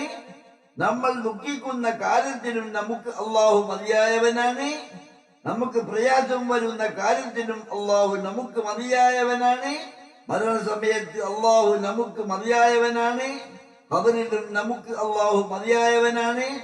നന്മ തിന്മകൾ തൂക്കുന്ന സമയത്തും നമുക്ക് അള്ളാഹു മതിയായവനാണ്. സിറാത്ത് പാലം കടക്കുമ്പോൾ നമുക്ക് അള്ളാഹു മതിയായവനാണ്. ഈ സന്ദർഭങ്ങളിലെല്ലാം അള്ളാഹുവിന്റെ രക്ഷയാണ് നമുക്ക് ലഭിക്കേണ്ടത്. അള്ളാഹുവിന്റെ അനുമതി ഉണ്ടെങ്കിലേ നമുക്ക് പ്രവാചകന്റെ ശഫാഅത്ത് ലഭിക്കൂ. പ്രവാചകന്റെ ശഫാഅത്ത് വിധികൾക്ക് തടയപ്പെടും. ഇടയൻ അന്യന്റെ ആടുകളെ പാടസ്ഥലത്തു നിന്ന് ആട്ടി അകറ്റുന്നത് പോലെ കൗസറിൽ നിന്ന് പ്രവാചകൻ അവരെ ആട്ടി ഓടിക്കുകയും ചെയ്യും. എന്നാൽ നിങ്ങളോട് ഞാൻ പറയുന്നത് പിന്നീട് നിങ്ങൾ ഓർക്കുന്നതാണ്. എന്റെ കാര്യം അള്ളാഹുവിലേക്ക് ഞാൻ പരമേൽപ്പിക്കുന്നു. തീർച്ചയായും അള്ളാഹു തന്റെ അടിമകളെ നല്ലവണ്ണം കണ്ടറിയുന്നവരാണ്. സൂറത്ത് മൂമിൻ 44. എല്ലാ പ്രവാചകന്മാരും എല്ലാ വേദങ്ങളും വളരെ വ്യക്തമായി പറയുന്നത് അള്ളാഹുവിൽ മാത്രം അഭയം തേടുക എന്നതാണ്. എല്ലാം അവനിൽ ഏൽപ്പിക്കുക. ക്ഷമയോടെ ജീവിക്കുവാനുള്ള മാനസികമായ ഒരുക്കം അതാണ് ഒരു വിശ്വാസിയുടെ ജീവിതത്തിന്റെ ഏറ്റവും വലിയ അടിസ്ഥാനം. ഹിജ്റ 3-ാം വർഷം നടന്ന ഉഹദ് യുദ്ധവുമായി ബന്ധപ്പെട്ട ഒരു വിഷയത്തിൽ ഇറങ്ങിയ ആയത്താണ് ആലു ഇമ്രാൻ 170. തന്റെ എല്ലാ കാര്യങ്ങളിലും സർവശക്തനായ അള്ളാഹുവിലേക്ക് തിരിയാനും അവന്റെ കാര്യങ്ങളിൽ അവനിലേക്ക് എത്തിക്കാനും ഈ ശുദ്ധം പ്രേരിപ്പിക്കുന്നു. ഇത് അള്ളാഹുവിൽ ബലമേൽപ്പിക്കുന്ന ഒരു വിശ്വാസിയുടെ വിശ്വാസം വർദ്ധിപ്പിക്കുകയും അവന്റെ ഹൃദയത്തെ വിശാലമാക്കുകയും ചെയ്യുന്നു. മാത്രമല്ല, അവന്റെ പിന്തുണയും സഹായവും ലഭിക്കുന്നതിന് അവൻ കൂടുതൽ അള്ളാഹുവിലേക്ക് അടുക്കുന്നു. കാരണം അള്ളാഹു മാത്രമാണ് ഉപകാരവും ഉപദ്രവവും ചെയ്യുന്ന ഒരുവൻ. ലോകത്തിലും അതിന്റെ കാരണങ്ങളിലും അതിലുള്ളവയിലും അവന്റെ കൽപ്പനയോട് പ്രതികരിക്കുന്ന യഥാർത്ഥ വിശ്വാസിക്ക് മാത്രമേ അവന്റെ വിജയം ലഭിക്കുമെന്നും വാക്യം ഉത്ബോധിപ്പിക്കുന്നു. അള്ളാഹുവിലും അവന്റെ റസൂലിലും അവന്റെ ഖുർആനിലും പുനരുദ്ധാന നാളിലും വിശ്വസിക്കുന്ന ഒരു വിശ്വാസി തനിക്ക് അള്ളാഹു തന്നെ മതിയാകുന്ന ഒരു സാഹചര്യം എപ്പോഴാണോ വരുന്നത് അപ്പോഴാണ് അവൻ പരിപൂർണ മുസ്ലിം ആകുന്നത്. അള്ളാഹു എന്ത് വിധിച്ചാലും അതിനെ സംതൃപ്തിയോടെ സ്വീകരിക്കുന്ന മനസ്സാണ് സത്യവിശ്വാസിക്ക് ആവശ്യമായത്. എനിക്ക് എന്റെ റബ്ബ് ഇഹലോകത്തെയും എന്റെ പരലോകത്തെയും എല്ലാ കാര്യങ്ങൾക്കും എന്റെ റബ്ബ് മതി എന്ന അവസ്ഥയാണ് സത്യവിശ്വാസിയെ അള്ളാഹു തൃപ്തിപ്പെടുന്ന ഒരു അടിമ ആക്കി തീർക്കുന്നത്. മനുഷ്യ ജീവിതത്തിന് മഹത്തായ ഒരു ലക്ഷ്യമുണ്ട്. ആ ലക്ഷ്യം പ്രാപിക്കുന്നതിനാണ് നമ്മുടെ വിജയം സ്ഥിതി ചെയ്യുന്നത്. ലക്ഷ്യത്തിലെത്താൻ കഴിഞ്ഞില്ലെങ്കിൽ ജീവിതം അപ്പാടെ നിരർത്ഥകവും നിഷ്ഫലവുമായി തീരും. നമ്മുടെ ലക്ഷ്യത്തിലേക്കുള്ള ശരിയായ മാർഗത്തിൽ നിന്നും നമ്മെ തെറ്റിക്കാൻ പിശാചുക്കൾ പല വിധേനയും ശ്രമിച്ചുകൊണ്ടിരിക്കും. നമ്മൾ ശരിയായ മാർഗത്തിലൂടെ മുന്നേറണമെങ്കിൽ അള്ളാഹുവിന്റെ സഹായം കൂടിയേ തീരൂ. അതിനാൽ എപ്പോഴും അതിനുവേണ്ടി നാം അള്ളാഹുവിനോട് പ്രാർത്ഥിച്ചു കൊണ്ടേയിരിക്കണം. അള്ളാഹു തൃപ്തിപ്പെടുന്ന സന്മാർഗത്തിൽ നിന്ന് വ്യതിചലിക്കാനുള്ള സാധ്യത ജീവിതാന്ത്യം വരെ നിലനിൽക്കുന്നതിനാൽ നാം മരണം വരെയും അള്ളാഹുവിനോടുള്ള ഈ പ്രാർത്ഥന ആവർത്തിച്ചു കൊണ്ടിരിക്കണം. അള്ളാഹുവിന്റെ കോപത്തിന് ഇരയാകാത്തവരും അവന്റെ അനുഗ്രഹത്തിന് പാത്രമായവരുമായ സജ്ജനങ്ങളുടെ വഴി അതാണ് ശരിയായ മാർഗം. നബിമാർ, സിദ്ദീഖുകൾ, സത്യത്തിന്റെ പാത അക്ഷരാർത്ഥത്തിൽ പിന്തുടർന്നവർ, ഷഹീദുകൾ, സാലിഹുകൾ ഇവരാണ് അള്ളാഹുവിന്റെ അനുഗ്രഹത്തിന് പാത്രമായവർ. നമ്മുടെ പേര് മാത്രം മുസ്ലിം ആയത് കൊണ്ടോ നമ്മൾ കേവലം ഇസ്ലാമിന്റെ ആചാരം അനുസരിച്ചത് കൊണ്ടോ അള്ളാഹുവിന്റെ തീർപ്പിൽ കരസ്ഥമാക്കാമെന്നോ അങ്ങനെ സ്വർഗത്തിൽ കടക്കാമെന്നോ ആരും ധരിക്കേണ്ടതില്ല. അള്ളാഹുവിനും അന്ത്യദിനത്തിലും വിശ്വസിക്കുന്ന ഓരോ വിശ്വാസിക്കും അള്ളാഹു അവന്റെ പ്രവാചകർക്ക് നൽകിയ ഖുർആനിക നിയമവിധി വ്യവസ്ഥകൾ അനുഷ്ഠിക്കാൻ പരിശ്രമിക്കുകയും ഖുർആനും സുന്നത്തും അനുസരിച്ചു ജീവിക്കണമെന്ന് ആഗ്രഹിക്കുകയും ആ വഴിയിൽ പരിശ്രമിക്കുകയും ചെയ്യുന്ന ഓരോ വിശ്വാസിക്കും അള്ളാഹു അവന്റെ അനുഗ്രഹങ്ങൾ നിറഞ്ഞ ചെറുതും വലുതുമായ പരീക്ഷണങ്ങൾ ഒന്നൊന്നായി വന്നുകൊണ്ടേയിരിക്കും.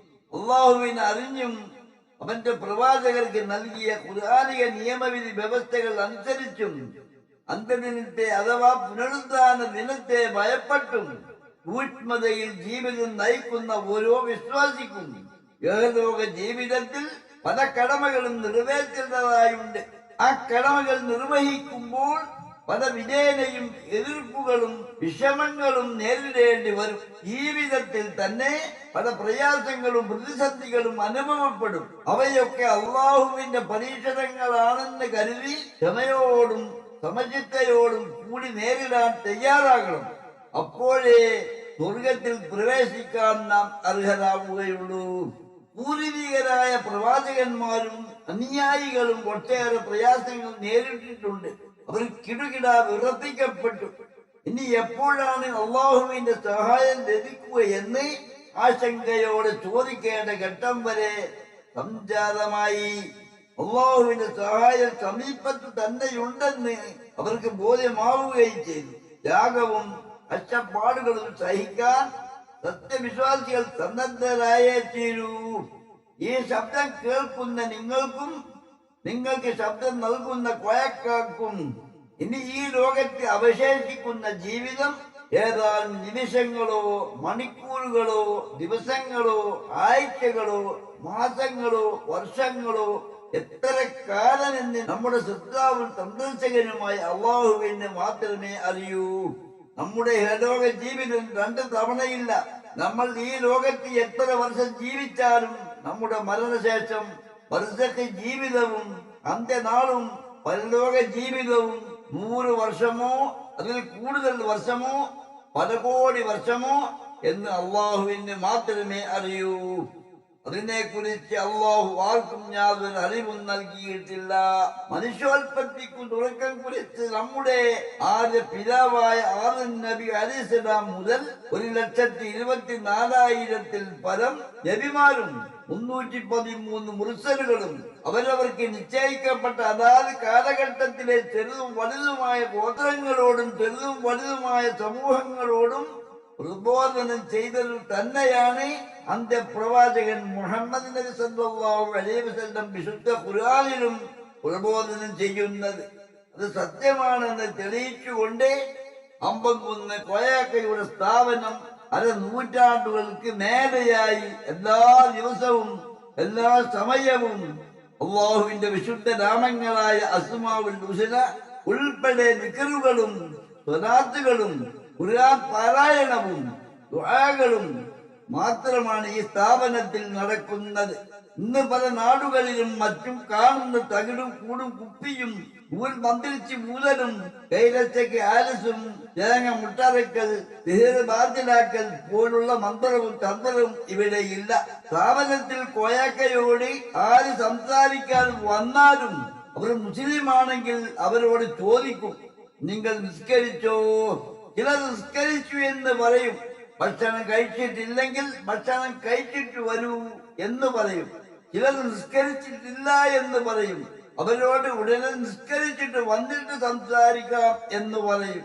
ചിലർക്ക് നിസ്കരിക്കാൻ അറിയില്ല, അവർക്ക് നിസ്കാരത്തിലുള്ളത് ചൊല്ലാനും അറിയില്ല, റക്അത്തും ശരിക്കും അറിയില്ല, പേര് മുസ്ലിം ആണ്. അവിടെ ഉള്ളവരോട് അതാത് നിസ്കാരത്തിലെ റക്അത്തും മറ്റും പറഞ്ഞു കൊടുക്കാൻ പറയും. ഒന്നും ചൊല്ലാൻ അറിയില്ലെങ്കിൽ അവരോട് ലാ ഇലാഹ ഇല്ലല്ലാഹ്, സുബ്ഹാനല്ലാഹ്, അൽഹംദുലില്ലാഹ്, അല്ലാഹു അക്ബർ ഈ ദിക്ർ നിസ്കരിക്കുമ്പോൾ താൽക്കാലികമായി ചൊല്ലാൻ പറഞ്ഞു കൊടുക്കുകയും നിസ്കാരത്തെ കുറിച്ച് പഠിക്കാൻ പ്രേരിപ്പിക്കും.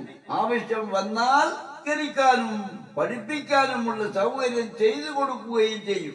മുസ്ലിമീങ്ങളാണെങ്കിൽ അവിടെ നടക്കുന്ന ദിക്റുകളിൽ പങ്കെടുത്ത് അള്ളാഹുവിനോട് പ്രാർത്ഥിക്കും.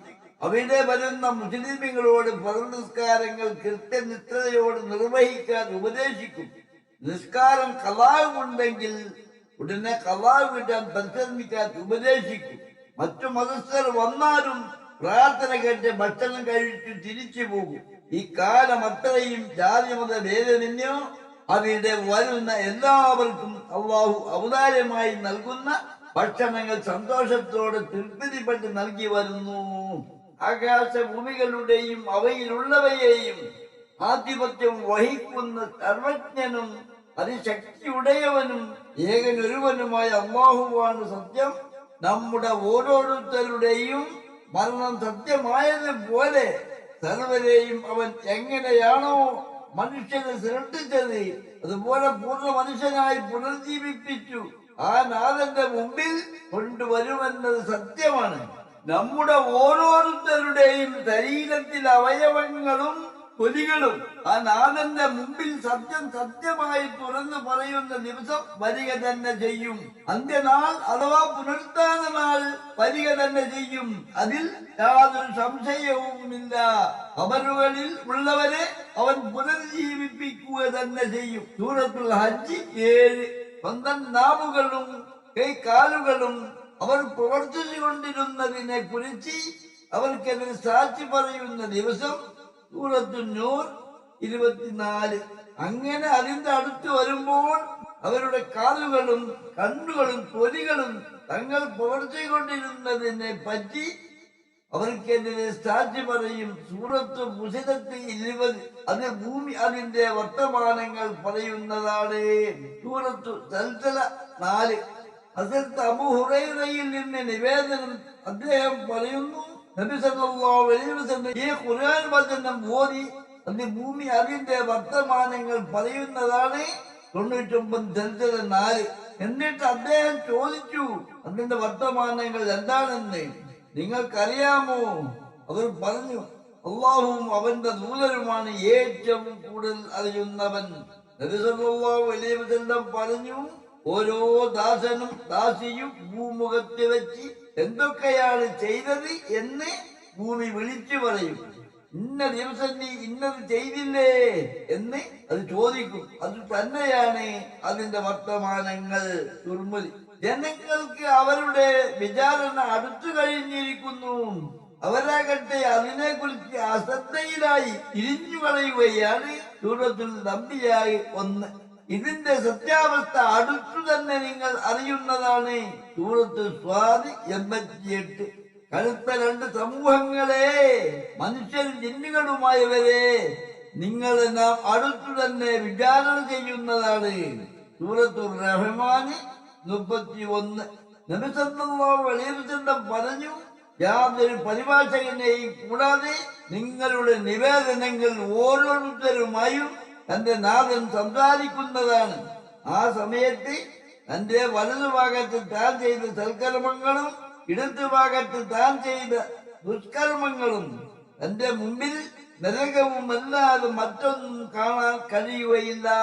അതിനാൽ ഒരു കാരക്കയുടെ കീർ കൊണ്ടെങ്കിലും നിങ്ങൾ നരകത്തെ സൂക്ഷിക്കുകയും അത് കിട്ടിയില്ലെങ്കിൽ നല്ല ഒരു വാക്ക് കൊണ്ടെങ്കിലും. അല്ലാഹു വിധികർത്താക്കളിൽ വെച്ച് ഏറ്റവും വലിയ വിധികർത്താവല്ലേ. സൂറത്തുൽ തീൻ 8. നരകവും സ്വർഗവും ഊഹാപോഹങ്ങളല്ല, അവ രണ്ടും സത്യമാണ്. അല്ലാഹുവിന്റെ വിശുദ്ധ ഖുർആനും ഖുർആൻ വിശ്വാസികൾക്ക് ഒരു നിലക്കും എതിരാവാതെ കൈവന്ന സ്വഹീഹായ ഹദീസുകളും അഥവാ സുന്നത്തും മാത്രമാണ് നമുക്ക് പ്രമാണം. നബി സല്ലല്ലാഹു അലൈഹി വസല്ലമയുടെ ഹദീസുകൾ ഖുർആനിന് വിരുദ്ധമായി വരില്ല. അങ്ങനെ വല്ലതും കണ്ടാൽ അത് അംഗീകരിക്കാനും പാടില്ല. ഇമാം ബുഖാരി തന്റെ സ്വഹീഹിൽ അതിന് നിവേദക പരമ്പരയോടെയാണ് ഹദീസ് ഉദ്ധരിക്കുന്നതെങ്കിൽ അത് ആധികാരിക ഹദീസാണ്. ഇമാം മുസ്ലിം തന്റെ സ്വഹീഹിൽ അതിന്റെ നിവേദക പരമ്പരയോടെയാണ് ഉദ്ധരിക്കുന്നതെങ്കിൽ അത് ആധികാരിക ഹദീസാണ്. അല്ലാഹു അവന്റെ ഖുർആൻ മുഖേനയും തിരുനബി സ്വല്ലല്ലാഹു അലൈഹി വസല്ലമയുടെ സ്വഹീഹായ ഹദീസുകളും വിളംബരം ചെയ്ത എല്ലാ വചനങ്ങളും സത്യമാണ് എന്നതിന് കൊയാക്കയുടെ 6 നൂറ്റാണ്ട് മേലെയായ ഈ പ്രവർത്തനം സാക്ഷി നിൽക്കുന്നു. ഇഷ്ടമുള്ളവർക്ക് വിശ്വസിക്കാം, വിശ്വാസമില്ലാത്തവർക്ക് നിരാകരിക്കാം. പരലോകം വിജയിക്കണമെന്ന ആഗ്രഹത്തോടെ ജീവിക്കുന്നവർക്ക് യാതൊരു വിഷമവും നേരിടുകയില്ലെന്ന് കരുതേണ്ട.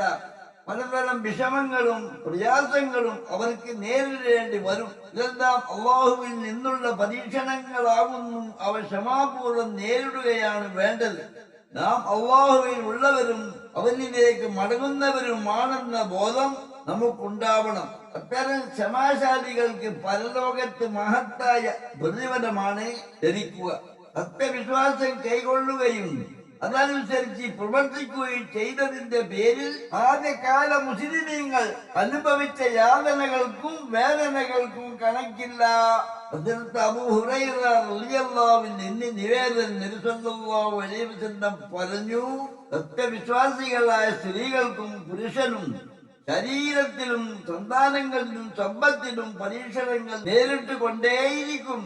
എല്ലാം ക്ഷമിച്ചാൽ ഒടുവിൽ അവൻ ഒരു തെറ്റും ചെയ്യാത്ത തരത്തിൽ തന്റെ നാഥനെ കണ്ടുമുട്ടുക തന്നെ ചെയ്യും. ഹസ്രത്ത് അബൂ ഹുറൈറ റളിയല്ലാഹു അൻഹു നിവേദനം നബി സല്ലല്ലാഹു അലൈഹി വസല്ലം പറഞ്ഞു, അല്ലാഹു ആർക്കെങ്കിലും നന്മ ഉദ്ദേശിക്കുകയാണെങ്കിൽ അവനെ അല്ലാഹു പരീക്ഷണത്തിൽ വിധേയനാക്കും. മനുഷ്യൻ പാപം ചെയ്യുക എന്നത് സ്വാഭാവികമാണ്. പാപം ചെയ്താൽ ഉടനെ അല്ലാഹുവിലേക്ക് ഖേദിച്ച് മടങ്ങുകയും പാപമോചനത്തിനായി പ്രാർത്ഥിക്കുകയും വേണം. എങ്കിൽ ഒരു നിശ്ചിത സമയം വരെ സുഖജീവിതം അവൻ പ്രദാനം ചെയ്യും. ഉത്കൃഷ്ട പ്രവർത്തനങ്ങൾ ചെയ്യുന്നവർക്കെല്ലാം ഉത്കൃഷ്ടമായ പ്രതിഫലം ലഭിക്കും. ഉത്കൃഷ്ട പ്രവർത്തനങ്ങളിൽ നിന്ന് പിന്തിരിച്ചു കളയുകയാണെങ്കിലോ പുനരുദ്ധാന നാളിൽ കനത്ത ശിക്ഷ ഏറ്റുവാങ്ങേണ്ടി വരികയും ചെയ്യും. നബി സല്ലല്ലാഹു അലൈഹി വസല്ലം പറഞ്ഞു, ഏറ്റവും വലിയ പരീക്ഷണം തരണം ചെയ്യുമ്പോഴാണ് ഏറ്റവും മഹത്തായ പ്രതിഫലം ലഭിക്കുക. തീർച്ചയായും അല്ലാഹു ഒരു ജനതയെ ഇഷ്ടപ്പെട്ടാൽ അവരെ അവൻ പരീക്ഷണങ്ങൾക്ക് വിധേയരാക്കും. അത് ഒരിക്കലും നിരാശപ്പെടാതെ തൃപ്തിപ്പെട്ടാൽ അള്ളാഹുവിന്റെ പ്രീതിക്ക് അവൻ വിധേയനാകും. ആരെങ്കിലും വെറുത്താൽ അള്ളാഹുവിന്റെ കോപത്തിനാണ് അവൻ വിധേയനാവുക. തുർമുദി. നിങ്ങളുടെ നാഥനോട് നിങ്ങൾ പൊറുക്കലിനെ തേടുകയും ശേഷം അവനിലേക്ക് ഖേദിച്ച് മടങ്ങുകയും ചെയ്യുവീൻ. എങ്കിൽ ഒരു നിശ്ചിത അവധി വരെ നല്ല നിലയിൽ ജീവിക്കാനുള്ള സൗകര്യങ്ങൾ അവൻ നിങ്ങൾക്ക് ചെയ്തു തരുകയും ഉത്കൃഷ്ട ഗുണങ്ങളുള്ള എല്ലാവർക്കും അവൻ തന്റെ അവതാരം നൽകുകയും ചെയ്യും. പിന്തിരിഞ്ഞ് കളയുന്ന പക്ഷം നിങ്ങളെ കുറിച്ചൊരു വലിയ ദിവസത്തെ ശിക്ഷ ഞാൻ ഭയപ്പെടുക തന്നെ ചെയ്യുന്നു. സൂറത്ത് ഹൂദ് 3. അല്ലാഹു നൽകുന്ന പരീക്ഷണത്തിൽ ബലഹീനതയുള്ളവർ ബുദ്ധിമുട്ടുകളും പ്രയാസങ്ങളും വർദ്ധിക്കുമ്പോൾ ആത്മഹത്യ ചെയ്യുമെന്ന് പറയും. പല പ്രാവശ്യം പറയുമ്പോൾ അല്ലാഹു അത് സ്വീകരിച്ചാൽ അവന്റെ ഹൃദയം ഇടുക്കമാക്കി അതിനുള്ള വഴികൾ ഒരുക്കി കൊടുക്കും. ഇന്ന് കടം, നിരാശ, രോഗപ്രതിസന്ധി, കുടുംബ കലഹം, ഇതുപോലെ മറ്റെന്തെല്ലാമോ കാരണങ്ങളാൽ ആത്മഹത്യ വർദ്ധിച്ചു വരുന്നു. അല്ലാഹു ദാനമായി വിശേഷബുദ്ധി നൽകിയ മനുഷ്യൻ ക്ഷമിച്ച് നല്ലതിലേക്ക് മുന്നേറാതെ ആത്മഹത്യക്ക് പിന്നിഞ്ഞാൽ പരലോകത്ത് നരകം തന്നെയാണ്. അല്ലാഹു ഉദ്ദേശിക്കുന്ന അടിമകൾക്ക് രോഗവും ദുഃഖവും ഭയവും ദാരിദ്ര്യവും നൽകി പരീക്ഷിക്കുന്നു. വിശ്വാസത്തിൽ ബലഹീനതയുള്ളവർ ആഭിചാരം, മന്ത്രവാദം പോലുള്ള മാർഗങ്ങൾ സ്വീകരിക്കുന്നു. അവർ ആഭിചാരം, മന്ത്രവാദം പോലുള്ളവ കൊണ്ട് വീണ്ടും വീണ്ടും പരിശ്രമിക്കുന്നു. അത് ഇഹത്തിൽ പരാജയത്തിൽ ചെന്നെത്തുകയും പരത്തിൽ നരകത്തിൽ ചെന്ന് അവസാനിക്കുകയും ചെയ്യും. മനുഷ്യ, നിന്റെ നാദങ്കലേക്ക് എത്തുന്നത് വരെ, മരണം വരെ നീ കഠിനാധ്വാനം ചെയ്യുന്നവനാണ്. അങ്ങനെ ആ അധ്വാനം നീ കണ്ടെത്തുന്നവനുമാണ്. സൂറത്തുൽ ഇൻശിഖാഖ് 6. തന്റെ നാഥനെ കണ്ടുമുട്ടുന്നത് വരെ, മരണം വരെ അധ്വാനിക്കാൻ ഓരോ മനുഷ്യനും ബാധ്യസ്ഥരാണ്. ശരീരവയവങ്ങൾ കൊണ്ടോ ഹൃദയം കൊണ്ടോ മനുഷ്യൻ അധ്വാനിച്ചു കൊണ്ടേയിരിക്കും.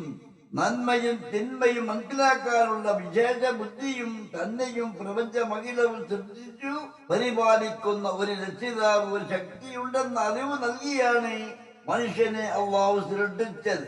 അവൻ നന്മയുടെ മാർഗത്തിൽ അല്ലെങ്കിൽ തിന്മയുടെ മാർഗത്തിൽ ഹൃദയം കൊണ്ടോ ശാരീരികാവയവങ്ങൾ കൊണ്ടോ അധ്വാനിച്ചു കൊണ്ടേയിരിക്കും.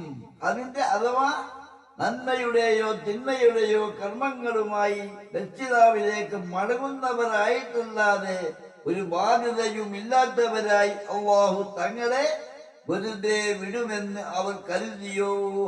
സൂറത്തുൽ ഖസസ് 87, 88. നിങ്ങൾ ആകാശത്തെ വെള്ളവും ഭൂമിയിലെ പല മൂലകങ്ങളുമായിരുന്നു.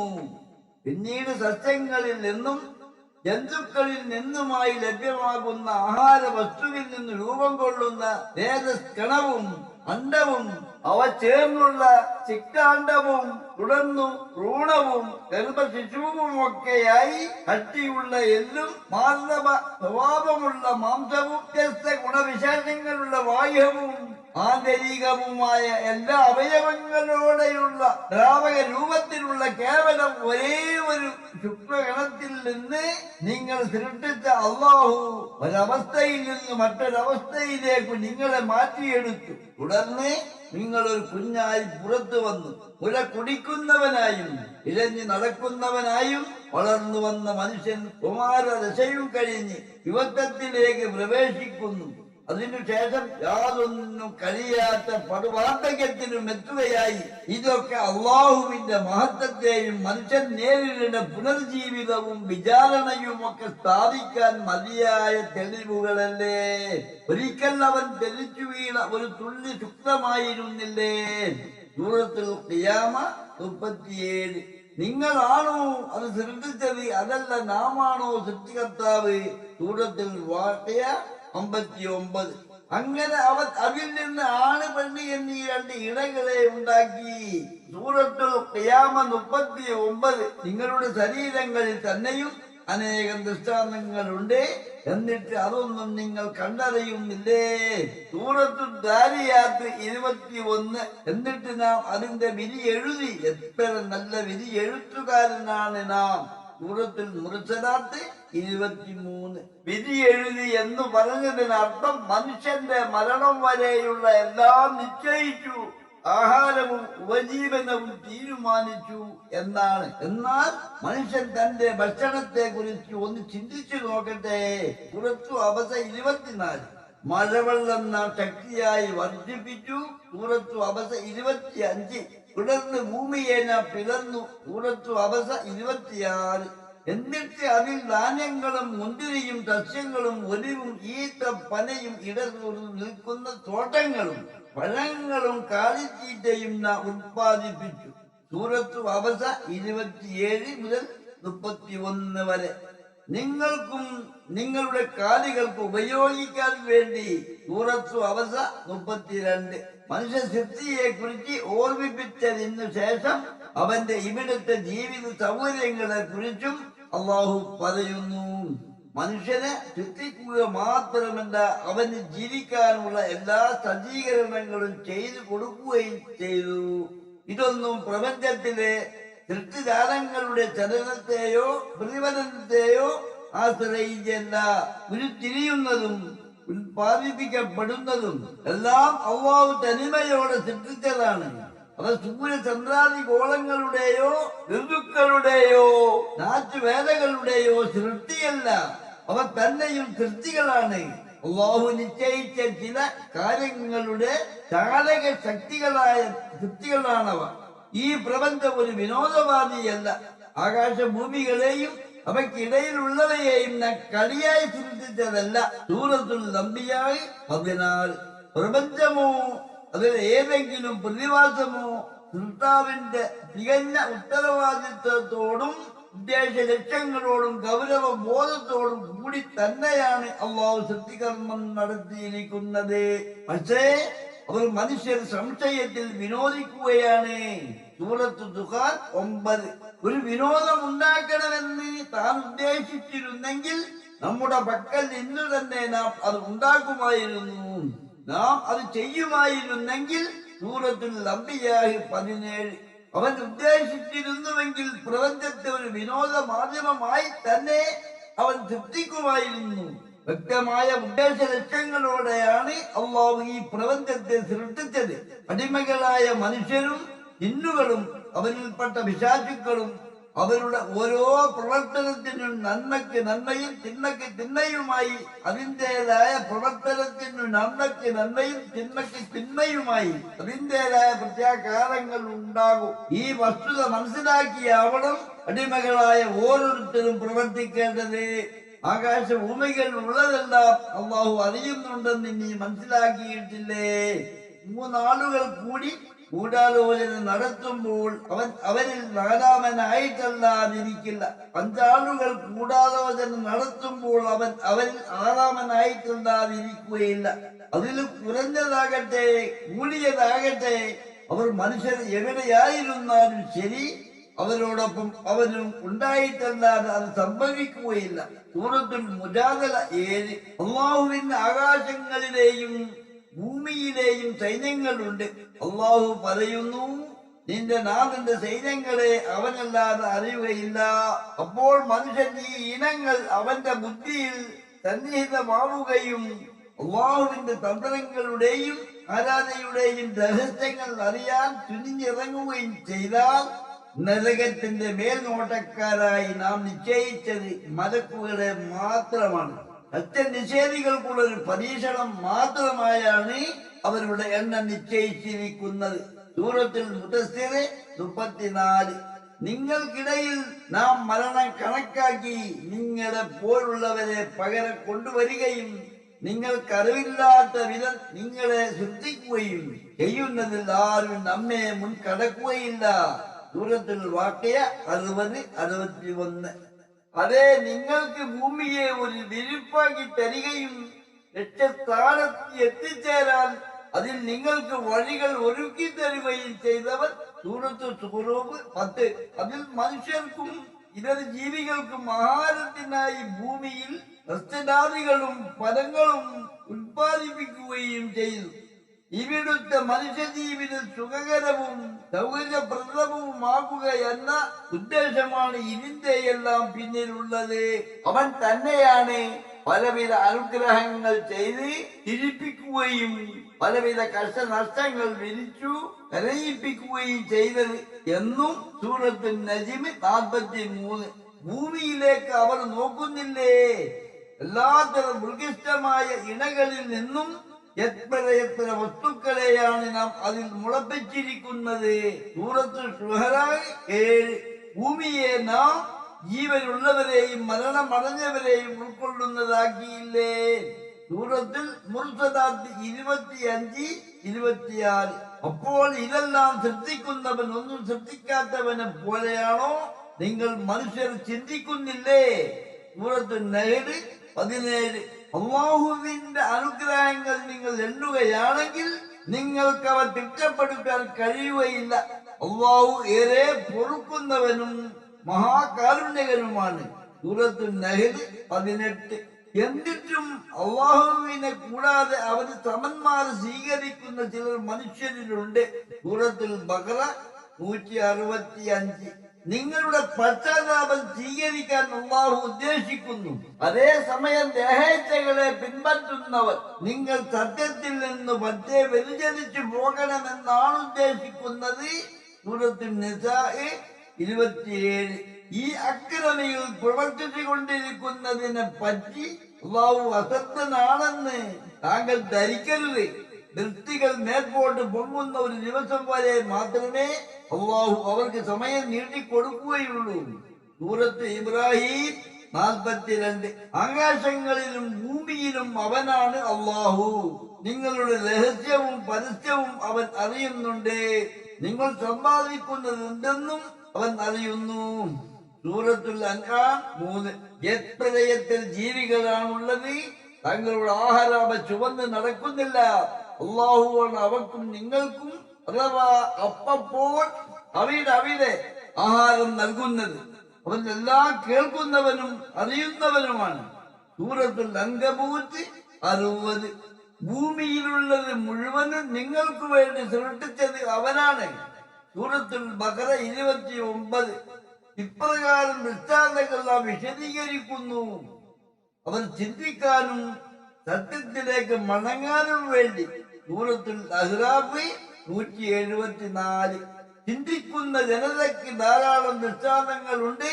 നിങ്ങൾ വിശ്വസികളാണെങ്കിൽ ഈ ദൃഷ്ടാന്തങ്ങൾ മനസ്സിലാക്കി അല്ലാഹുവിനെ കുറിച്ചുള്ള അറിവ് നേടാൻ പരിശ്രമിക്കണം. ഇനി നിങ്ങൾ വിശ്വാസികളല്ലെങ്കിൽ പോലും ഈ ദൃഷ്ടാന്തങ്ങളിലൂടെ രക്ഷിതാവിനെ അറിയാൻ തയ്യാറാകണം. മനുഷ്യരെ നിങ്ങളെ ഒരേ വ്യക്തിയിൽ നിന്ന് സൃഷ്ടിക്കുകയും അതിൽ നിന്നു തന്നെ അതിന്റെ ഇണയെ സൃഷ്ടിക്കുകയും ആ 2 പേരിൽ നിന്ന് അനേകം പുരുഷന്മാരെയും സ്ത്രീകളെയും സൃഷ്ടിച്ചു വ്യാപിപ്പിക്കുകയും ചെയ്ത നിങ്ങളുടെ രക്ഷിതാവിനെ സൂക്ഷിക്കുകയും. സൂറത്ത് നിസാ 1. ആകാശത്തും ഭൂമിയിലുമുള്ള നിങ്ങളുടെ രഹസ്യങ്ങളും പരസ്യങ്ങളും നിങ്ങൾ സമ്പാദിക്കുന്നത് എന്തും സൂക്ഷ്മതലത്തിലും ദൂരതലത്തിലും അറിയുന്നവനാണ് അല്ലാഹു. മനുഷ്യർ ഒരൊറ്റ സമുദായമായിരുന്നു. അങ്ങനെ സന്തോഷവാർത്ത അറിയിക്കുന്നവരും മുന്നറിയിപ്പ് നൽകുന്നവരുമായിക്കൊണ്ട് പ്രവാചകരെ അല്ലാഹു അയച്ചു. ജനങ്ങൾക്കിടയിൽ അവർ ഭിന്നിച്ചിരുന്ന വിഷയങ്ങളിൽ തീർപ്പ് കൽപ്പിക്കുന്നതിന് വേണ്ടി അവരുടെ കൂടെ സത്യസമേതം വേദഗ്രന്ഥം ഇറക്കുകയും ചെയ്തു. സൂറത്തുൽ ബഖറ 213. അവന്റെ ദൃഷ്ടാന്തങ്ങളിൽ പെട്ടതാണ് നിങ്ങൾ അവൻ മണ്ണിൽ നിന്ന് സൃഷ്ടിച്ചത്. പിന്നീട് നിങ്ങളിതാ ഭൂമിയിൽ വ്യാപിച്ചു കൊണ്ടിരിക്കുന്ന മനുഷ്യരായി തീർന്നിരിക്കുന്നു. സൂറത്ത് റൂം 20. അല്ലാഹുവിനെ ആരാധിക്കാൻ വേണ്ടി മാത്രമാണ് മനുഷ്യരെയും ജിന്നുകളെയും അല്ലാഹു സൃഷ്ടിച്ചിരിക്കുന്നത്. ഇതിലേക്ക് അവരെ മാർഗദർശനം ചെയ്യാൻ വേണ്ടിയാണ് പ്രവാചകന്മാർ നിയുക്തമാക്കിയത്.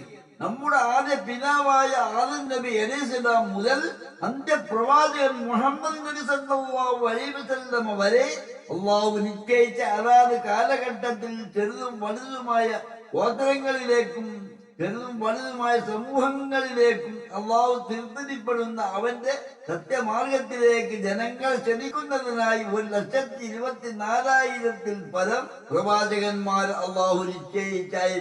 ഈ ഗ്രന്ഥത്തിൽ ഇദ്രീസ് നബി അലൈഹിസ്സലാമിന് താങ്കൾ ഓർക്കുക, തീർച്ചയായും വളരെ സത്യസന്ധനായ പ്രവാചകനായിരുന്നു അദ്ദേഹം.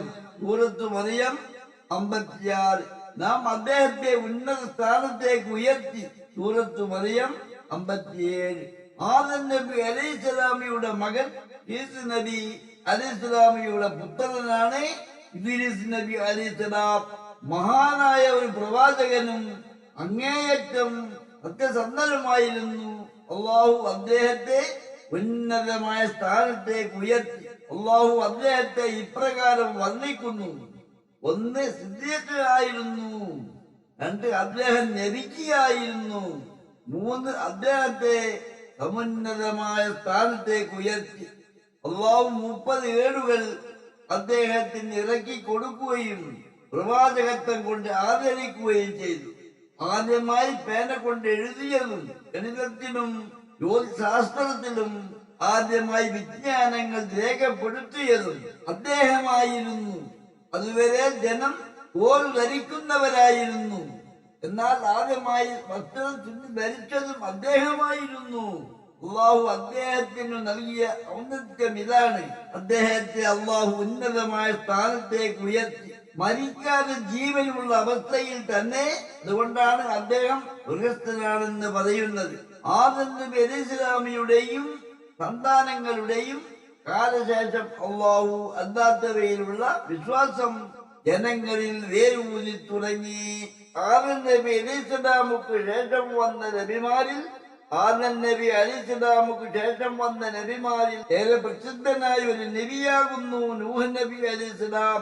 നൂഹ് നബിയുടെ ജനത ദുഷിച്ച നേതാക്കളെ പിന്തുടർന്നു. നേതാക്കളാകട്ടെ സ്വത്തും സന്താനങ്ങളും ഉണ്ടെന്ന അഹന്തതയാൽ സത്യത്തെ നിരാകരിക്കുകയും അസത്യത്തെ പിന്തുടരുകയുമാണ് ചെയ്തത്. അങ്ങനെ മൺമറഞ്ഞു പോയ മഹാന്മാരുടെ സ്മരണക്കായി അവരുടെ പ്രതിമകൾ സ്ഥാപിക്കുകയും പിന്നീട് അവയെ ആരാധിച്ചു തുടങ്ങുകയുമാണ് ചെയ്തത്. തീർച്ചയായും നൂഹിനെ തന്റെ ജനതയുടെ അടുത്തേക്ക് നാം അയച്ചു. അദ്ദേഹം പറഞ്ഞു: എന്റെ ജനങ്ങളെ, നിങ്ങൾ അള്ളാഹുവിനെ ആരാധിക്കുകയും അവനല്ലാതെ മറ്റൊരാരാധനയും നിങ്ങൾക്കില്ല. ഭയങ്കരമായ ഒരു ദിവസത്തെ അഥവാ അന്ത്യനാളിലെ ശിക്ഷ നിങ്ങളെ കുറിച്ച് ഞാൻ ഭയക്കുന്നു. സൂറത്തുൽ അഹ്റാഫ് 59. ഗോത്രക്കാരുടെ നേതാക്കൾ പറഞ്ഞു: ജീവിതം എന്നത് നമ്മുടെ ഇഹലോക ജീവിതം മാത്രമാണ്. ഇവിടെ നാം മരിക്കുകയും ജീവിക്കുകയും ചെയ്യുന്നു. നാം ഒരിക്കലും പുനർജീവിപ്പിക്കപ്പെടുകയില്ല. സൂറത്തുൽ മുഅ്മിനൂൻ 37. ജനങ്ങളെ, നിങ്ങളുടെ ദൈവങ്ങളെ നിങ്ങൾ ഉപേക്ഷിക്കരുത്. വദ്, സുവാഇ, യഹൂദ്, യഹൂഖ്, നസ്ർ എന്നിവയെ നിങ്ങൾ ഉപേക്ഷിക്കരുത് എന്ന് അവർ പറയുകയും ചെയ്തു. സൂറത്തുൽ നൂഹ് 23. അല്ലാഹുവിന്റെ പേരിൽ കളവ് കെട്ടിപ്പറയുന്ന ഒരു വ്യക്തിയാണ് ഇയാൾ. നാം ഒരിക്കലും ഇയാളെ വിശ്വസിക്കുകയില്ല.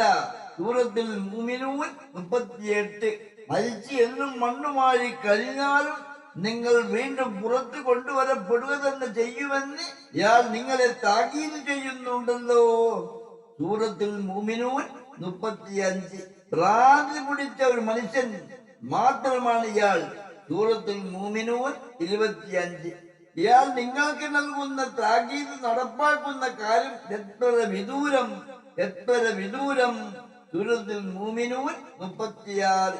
അദ്ദേഹത്തിന്റെ ജനതയിൽപ്പെട്ട സത്യനിഷേധികളും പരലോകത്തെ കണ്ടുമുട്ടുന്നതിനെ നിഷേധിക്കുന്നവരും ഐഹിക ജീവിതത്തിൽ നാം സൗഖ്യം നൽകിയവരുമായ നേതാക്കൾ പറഞ്ഞു: ഇയാൾ നിങ്ങളെ പോലെയുള്ള ഒരു മനുഷ്യൻ മാത്രമാണ്. നിങ്ങൾ തിന്നുന്നതിൽ നിന്ന് ഇയാൾ തിന്നുന്നു, നിങ്ങൾ കുടിക്കുന്നതിൽ നിന്ന് ഇയാളും കുടിക്കുന്നു. സൂറത്തുൽ മുഅ്മിനൂൻ 33. അപ്പോൾ അദ്ദേഹത്തിന്റെ ജനതയിലെ സത്യനിഷേധികളായ നേതാക്കൾ പറഞ്ഞു: ഞങ്ങളെ പോലെയുള്ള ഒരു മനുഷ്യനായി മാത്രമേ നിന്നെ ഞങ്ങൾ കാണുകയുള്ളൂ. അവരോട് തങ്ങളുടെ സഹോദരൻ നൂഹ് ചോദിച്ച സന്ദർഭം നിങ്ങൾ അള്ളാഹുവിനെ സൂക്ഷിക്കുന്നില്ലേ? സൂറത്തുൽ റഹ്മാൻ 106. അദ്ദേഹം പറഞ്ഞു: എന്റെ ജനങ്ങളെ, തീർച്ചയായും ഞാൻ നിങ്ങൾക്ക് വ്യക്തമായ ഒരു മുന്നറിയിപ്പുകാരനാകുന്നു. സൂറത്ത് നൂഹ് 2. നിങ്ങൾ അല്ലാഹുവിനെ ആരാധിക്കുകയും അവനെ സൂക്ഷിക്കുകയും എന്നെ അനുസരിക്കുകയും ചെയ്യുക. സൂറത്ത് നൂഹ് 3. എന്നാൽ അവൻ നിങ്ങളുടെ പാപങ്ങൾ പൊറുക്കുകയും ഒരു നിശ്ചിത അവധി വരെ നിങ്ങളെ പിന്തിപ്പിക്കുകയും ചെയ്യും. അല്ലാഹുവിന്റെ നിശ്ചയമനുസരിച്ചുള്ള അവധി വന്നാൽ അത് ബന്ധിക്കപ്പെടുന്നതല്ല. നിങ്ങൾ അറിയുന്നവരാണെങ്കിൽ. സൂറത്ത് നൂഹ് 4. നിങ്ങളെ പോലെയുള്ള മനുഷ്യനെ നിങ്ങൾ അനുസരിക്കുകയാണെങ്കിൽ അന്നേരം നിങ്ങൾ നഷ്ടപ്പെട്ടവർ തന്നെയായിരിക്കും. സൂറത്തുൽ മുഅ്മിനൂൻ 34. അവർ പറഞ്ഞു, നിന്നെ പിന്തുടരുന്നത് ഏറ്റവും താഴ്ന്ന ആളുകളായിരിക്കെ ഞങ്ങൾ നിന്നെ വിശ്വസിക്കുകയോ? സൂറത്തുൽ റഹ്മാൻ 111. നിന്നെ പിൻപറ്റുന്നത് തരം കെട്ടവരല്ലേ എന്ന അവരുടെ സംശയത്തിനു ഈ ചുറ്റത്തിൽ മറുപടി പറയുന്നു. നാം ഈ പ്രബോധനം എത്തിക്കുന്നതിന് നിങ്ങളുടെ കൂലിയൊന്നും ആവശ്യപ്പെടുന്നില്ലല്ലോ. അപ്പോഴല്ലേ ദരിദ്രനോ ധനികനോ എന്ന പ്രശ്നം വരികയുള്ളൂ. ക്ലേശമേറിയ ഈ അനുസരണത്തിനു എനിക്കുള്ള പ്രതിഫലം ലോകരക്ഷിതാവായ അല്ലാഹുവിൽ നിന്നാണ്. അദ്ദേഹം പറഞ്ഞു, അവർ പ്രവർത്തിക്കുന്നതിനെ പറ്റി എനിക്ക് എന്തറിയാം. അവരെ വിചാരണ നടത്തുക എന്നത് എന്റെ രക്ഷിതാവിന്റെ ബാധ്യത മാത്രമാകുന്നു. നിങ്ങൾ ബോധമുള്ളവരാണെങ്കിൽ സത്യവിശ്വാസികളെ ഞാൻ ഒരിക്കലും ആട്ടി ഓടിക്കുകയില്ല. ഞാൻ വ്യക്തമായ ഒരു മുന്നറിയിപ്പുകാരൻ മാത്രമാകുന്നു. സൂറത്ത് ഷുഅറാ 112 മുതൽ 115 വരെ. ആ ദരിദ്രരെ ആട്ടി ഓടിച്ച ശ്രേഷ്ഠരായ ഇവർ നൂഹ് നബി അലൈഹിസ്സലാം പറയുന്ന കാര്യം പരിഗണിക്കാമെന്ന് പറഞ്ഞതിനാവാം ഈ മറുപടി. തങ്ങൾ അവരെക്കാൾ പദവിയിലും പണത്തിലും ഉന്നതരാണെന്ന തോന്നൽ കാരണമാവാം അവർ ഈ ആവശ്യം ഉന്നയിച്ചത്. അവരുമായുള്ള സഹവാസം അസഹ്യമാണെന്നു അവർ വ്യക്തമാക്കി. സമൂഹത്തിലെ മാന്യന്മാർ താങ്കളെ പിന്തുടർന്നാൽ ആ സമൂഹം പറഞ്ഞു, ഞങ്ങളും നിങ്ങളെ പിന്തുടരാം. അപ്പോൾ നൂഹ് നബി അലൈഹിസ്സലാമിയുടെ മറുപടി, അവർ തങ്ങളുടെ രക്ഷിതാവിനെ കണ്ടുമുട്ടുന്നവരാണ്. തീർച്ച അവരെ ഞാൻ നാട്ടി ഓടിച്ചാൽ പരലോകത്ത് അവരെന്റെ പ്രതിയോഗികളാകും. അതു കാരണം ഞാൻ ശിക്ഷയ്ക്കു പാത്രമാകും. അവിടെ എനിക്ക് സഹായികളായി ആരെയും ഞാൻ കാണില്ല. നിങ്ങൾ സത്യമതം സ്വീകരിച്ച് അതനുസരിച്ച് ജീവിക്കുന്ന പക്ഷം അല്ലാഹു നിങ്ങളുടെ പാപങ്ങൾ പൊറുത്തു തരും. പരലോകത്ത് നിങ്ങൾക്ക് മോചനം ലഭിക്കും. അതോടൊപ്പം ഇഹലോകത്ത് ക്ഷേമ ഐശ്വര്യങ്ങളും ലഭിക്കും എന്നെല്ലാം നൂഹ് നബി അവരെ ഉപദേശിച്ചു. എന്നിട്ടും അവർ തങ്ങളുടെ നിസ്കാരവും സത്യനിഷേധവും തുടരുകയാണ് ചെയ്തത്. സത്യമതത്തിന്റെ ലക്ഷ്യം ഭൗതിക നേട്ടമല്ല, ഫലത്തിലേയ വിജയമാണ്. അതോടൊപ്പം ഭൗതിക നേട്ടവും ലഭിക്കും. പ്രവാചകർ പറഞ്ഞു, എന്റെ നാഥ, തീർച്ചയായും ഞാൻ എന്റെ ജനതയെ രാവും പകലും നിന്റെ മാർഗത്തിലേക്ക് ക്ഷണിച്ചു. സൂറത്ത് നൂഹ് 5. പിന്നെ അതിനു പുറമെ ഞാൻ അവരെ ഉറക്കെ ക്ഷണിച്ചു. സൂറത്ത് നൂഹ് 8. എന്നിട്ട് എന്റെ വീട് അവരെ കൂടുതൽ അകറ്റി കളയുക മാത്രമാണ് ചെയ്തത്. സൂറത്ത് നൂഹ് 6. നൂഹിന്റെ ജനത ദൂതന്മാരെ നിഷേധിച്ചു. സൂറത്ത് ഷുഅറാ 105. നിങ്ങൾക്ക് എന്തു പറ്റി? അല്ലാഹുവിന് വിവിധ ദശകളിലായി നിങ്ങളെ അവൻ സൃഷ്ടിച്ചിട്ടും ഒരു മഹത്വവും നിങ്ങൾ കൽപ്പിക്കുന്നില്ലേ? സൂറത്ത് നൂഹ് 13-14. തങ്ങളുടെ ആരാധ്യ വസ്തുക്കൾക്ക് നൂഹ് നബിയുടെ ജനത വലിയ മഹത്വം കൽപ്പിച്ചിരുന്നു. എന്നാൽ വിവിധ ഘട്ടങ്ങളിലായി അവരെയും അവർ ആരാധിച്ചു വരുന്ന ആരാധ്യ വസ്തുക്കളെയും സൃഷ്ടിക്കാൻ ആവശ്യമായ മണ്ണ്, കല്ല്, മരം, പലവിധ ലോഹങ്ങൾ ഇതെല്ലാം സൃഷ്ടിച്ച അല്ലാഹുവിന് അവർ ഒരു മഹത്വവും കൽപ്പിച്ചില്ല. എങ്ങനെ യുക്തിക്കും ബുദ്ധിക്കും നിരക്കും എന്നാണ് നൂഹ് നബി അലൈഹിസ്സലാം അവരോട് ചോദിക്കുന്നത്. ശുക്ലം, രക്തപിണ്ഡം, മാംസപിണ്ഡം, അപൂർണ മനുഷ്യരൂപം, പൂർണ്ണ മനുഷ്യരൂപം, ഇങ്ങനെ വിവിധ ഘട്ടങ്ങളിലൂടെ കടന്നു പോകുന്ന മനുഷ്യ സൃഷ്ടിയെ കുറിച്ച് ആലോചിച്ചാൽ തന്നെ മതി ഭർത്താവിന്റെ മഹത്വവും കഴിവും മനസ്സിലാക്കാൻ. പക്ഷേ അതൊന്നും ചിന്തിക്കാൻ ആ ജനത തയ്യാറായിരുന്നില്ല. ഓരോ ദൂതന്മാരും അവരവർക്ക് നിശ്ചയിക്കപ്പെട്ട അതാത് കാലഘട്ടത്തിലെ ചെറുതും വലുതുമായ ഗോത്രങ്ങളോടും ചെറുതും വലുതുമായ സമൂഹങ്ങളോടും ഒരേ സ്വരത്തിൽ പ്രബോധനം ചെയ്തു. ലാ ഇലാഹ ഇല്ലല്ലാഹ്, അല്ലാഹു അല്ലാതെ ഒരു ഇലാഹുമില്ല. അടിമകൾക്ക് അനുസരിക്കാനും ആരാധിക്കാനും അർഹൻ അല്ലാഹു മാത്രം. ലോകത്തിന്റെ ഇലാഹായിരിക്കാൻ ഏകനായ അള്ളാഹുവിന് മാത്രമേ അർഹതയുള്ളൂ.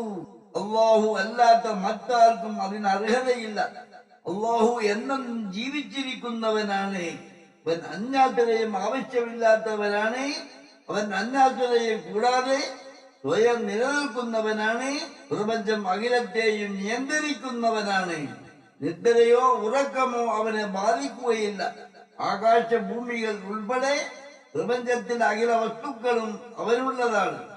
ലോകത്ത് കാണുന്നതും കാണാത്തതും കേൾക്കുന്നതും കേൾക്കാത്തതും ഊഹിക്കുന്നതും ഊഹിക്കാത്തതുമായ അഖില കാര്യങ്ങളെ കുറിച്ചും സൂക്ഷ്മമായി അറിയുന്നവനാണ് അള്ളാഹു. അവന്റെ സിംഹാസനം അഥവാ അവന്റെ ആധിപത്യം ആകാശഭൂമികളും അതിലപ്പുറവും വിശാലമായതാണ്. അവൻ മഹാനും ഉന്നതനുമാണ്. അള്ളാഹുവാണ് നിങ്ങൾക്ക് കാണുന്ന കണ്ണും കേൾക്കുന്ന ചെകിടും സംസാരിക്കുന്ന നാവും ചിന്തിക്കുന്ന ബുദ്ധിയും നടക്കുന്ന കാലും ജോലി ചെയ്യാനുള്ള കൈകളും കിടന്നുറങ്ങാനുള്ള ഇരുട്ടും ജോലി ചെയ്യാനും മറ്റുമായി വെളിച്ചവും നൽകുന്നതും നിങ്ങൾക്കും നിങ്ങളുടെ കാലികൾക്കും കൃഷി ആവശ്യങ്ങൾക്കും സർവ്വജീവജാലങ്ങൾക്കും ഭക്ഷണത്തിനും മറ്റുമായി മുകളിൽ നിന്ന് മഴ വർഷിപ്പിച്ചു തരുന്നതും അല്ലാഹുവാകുന്നു. നൂഹ് നബി പറഞ്ഞു, എന്റെ നാഥ, അവർ എന്നെ ധിക്കരിക്കുകയും ധനവും സന്താനവും നഷ്ടാധിക്യം മാത്രം വരുത്തിവെച്ച ചില ആളുകളെ അവർ പിന്തുടരുകയും ചെയ്തു. സൂറത്ത് നൂഹ് 21-22. അദ്ദേഹം പറഞ്ഞു, ഞാൻ നിങ്ങളുടെ വിശ്വസ്ത ദൂതനാകുന്നു. നിങ്ങൾ അള്ളാഹുവിനെ സൂക്ഷിച്ചും അവന്റെ ദൂതൻ അനുസരിച്ചും ജീവിക്കുകയാണെങ്കിൽ നിങ്ങൾ ഇഹത്തിലും പരത്തിലും വിജയികളായേക്കാം. ആദം നബി അലൈഹിസ്സലാം മുതൽ അന്ത്യപ്രവാചകൻ മുഹമ്മദ് നബി സല്ലല്ലാഹു അലൈഹി വസല്ലം വരെ 1,24,000-ൽ പരം നബിമാരും 313 മുർസലുകളും അവരവരിൽ നിശ്ചയിക്കപ്പെട്ട അതാത് കാലഘട്ടത്തിലെ ചെറുതും വലുതുമായ ഗോത്രങ്ങളോടും ചെറുതും വലുതുമായ സമൂഹങ്ങളോടും ശാശ്വതമല്ലാത്ത ഇഹലോക ജീവിതത്തെ കുറിച്ചും ശാശ്വതമായ പരലോകത്തെ കുറിച്ചും അന്ത്യനാളിൽ അവസ്ഥകളെ കുറിച്ചും സൂക്ഷ്മമായി വിശദീകരിച്ചു കൊടുത്തപ്പോൾ ചെറുതും വലുതുമായ ഗോത്രങ്ങളിൽ നിന്നും ചെറുതും വലുതുമായ സമൂഹങ്ങളിൽ നിന്നും ഒറ്റയായും കൂട്ടമായും അള്ളാഹു തിരുപ്പതിപ്പെടുന്ന സത്യമാർഗമായ പരിശുദ്ധ ദീനിലേക്ക് ധാരാളം ആളുകൾ കടന്നു വന്നു. അള്ളാഹുവിന്റെ ദൂതന്മാർ അള്ളാഹുവിനെ കുറിച്ചും ഇല്ലായ്മയിൽ നിന്ന് അള്ളാഹു സൃഷ്ടിച്ച ഓരോ സൃഷ്ടികളെ കുറിച്ചും സൃഷ്ടികൾക്ക് ഓരോന്നിനും അതിനനുസൃതമായ വായുവും വെള്ളവും ഭക്ഷണവും മറ്റും അപ്പോൾ സൃഷ്ടിച്ചും സംവിധാനിച്ചും നൽകുകയും അള്ളാഹു നിശ്ചയിച്ച സൃഷ്ടികൾക്ക് ഓരോന്നിനും കാണാനും കേൾക്കാനും ഭക്ഷിക്കാനും ചരിക്കാനും അവരവരുടെ സമൂഹവുമായി ആശയവിനിമയം നടത്താനും ഇണചേരാനും അള്ളാഹു നിശ്ചയിച്ച ഓരോ സൃഷ്ടികൾക്കും അള്ളാഹു നൽകുന്ന അവന്റെ അനുഗ്രഹങ്ങളെ കുറിച്ചും കാരുണ്യത്തെ കുറിച്ചും അവതാരത്തെ കുറിച്ചും ശാശ്വതമല്ലാത്ത ഈ ലോകത്തെ കുറിച്ചും ശാശ്വതമായ പരലോകത്തെ കുറിച്ചും അള്ളാഹുവിന്റെ ദൂതന്മാർ ഓരോരുത്തരും അവരവരുടെ ചെറുതും വലുതുമായ ഗോത്രങ്ങളോടും ചെറുതും വലുതുമായ സമൂഹങ്ങളോടും അതീവ സൂക്ഷ്മതയോടെ ലോകത്തെ ജനങ്ങളോട് പ്രബോധനം ചെയ്തുകൊണ്ടേയിരുന്നു.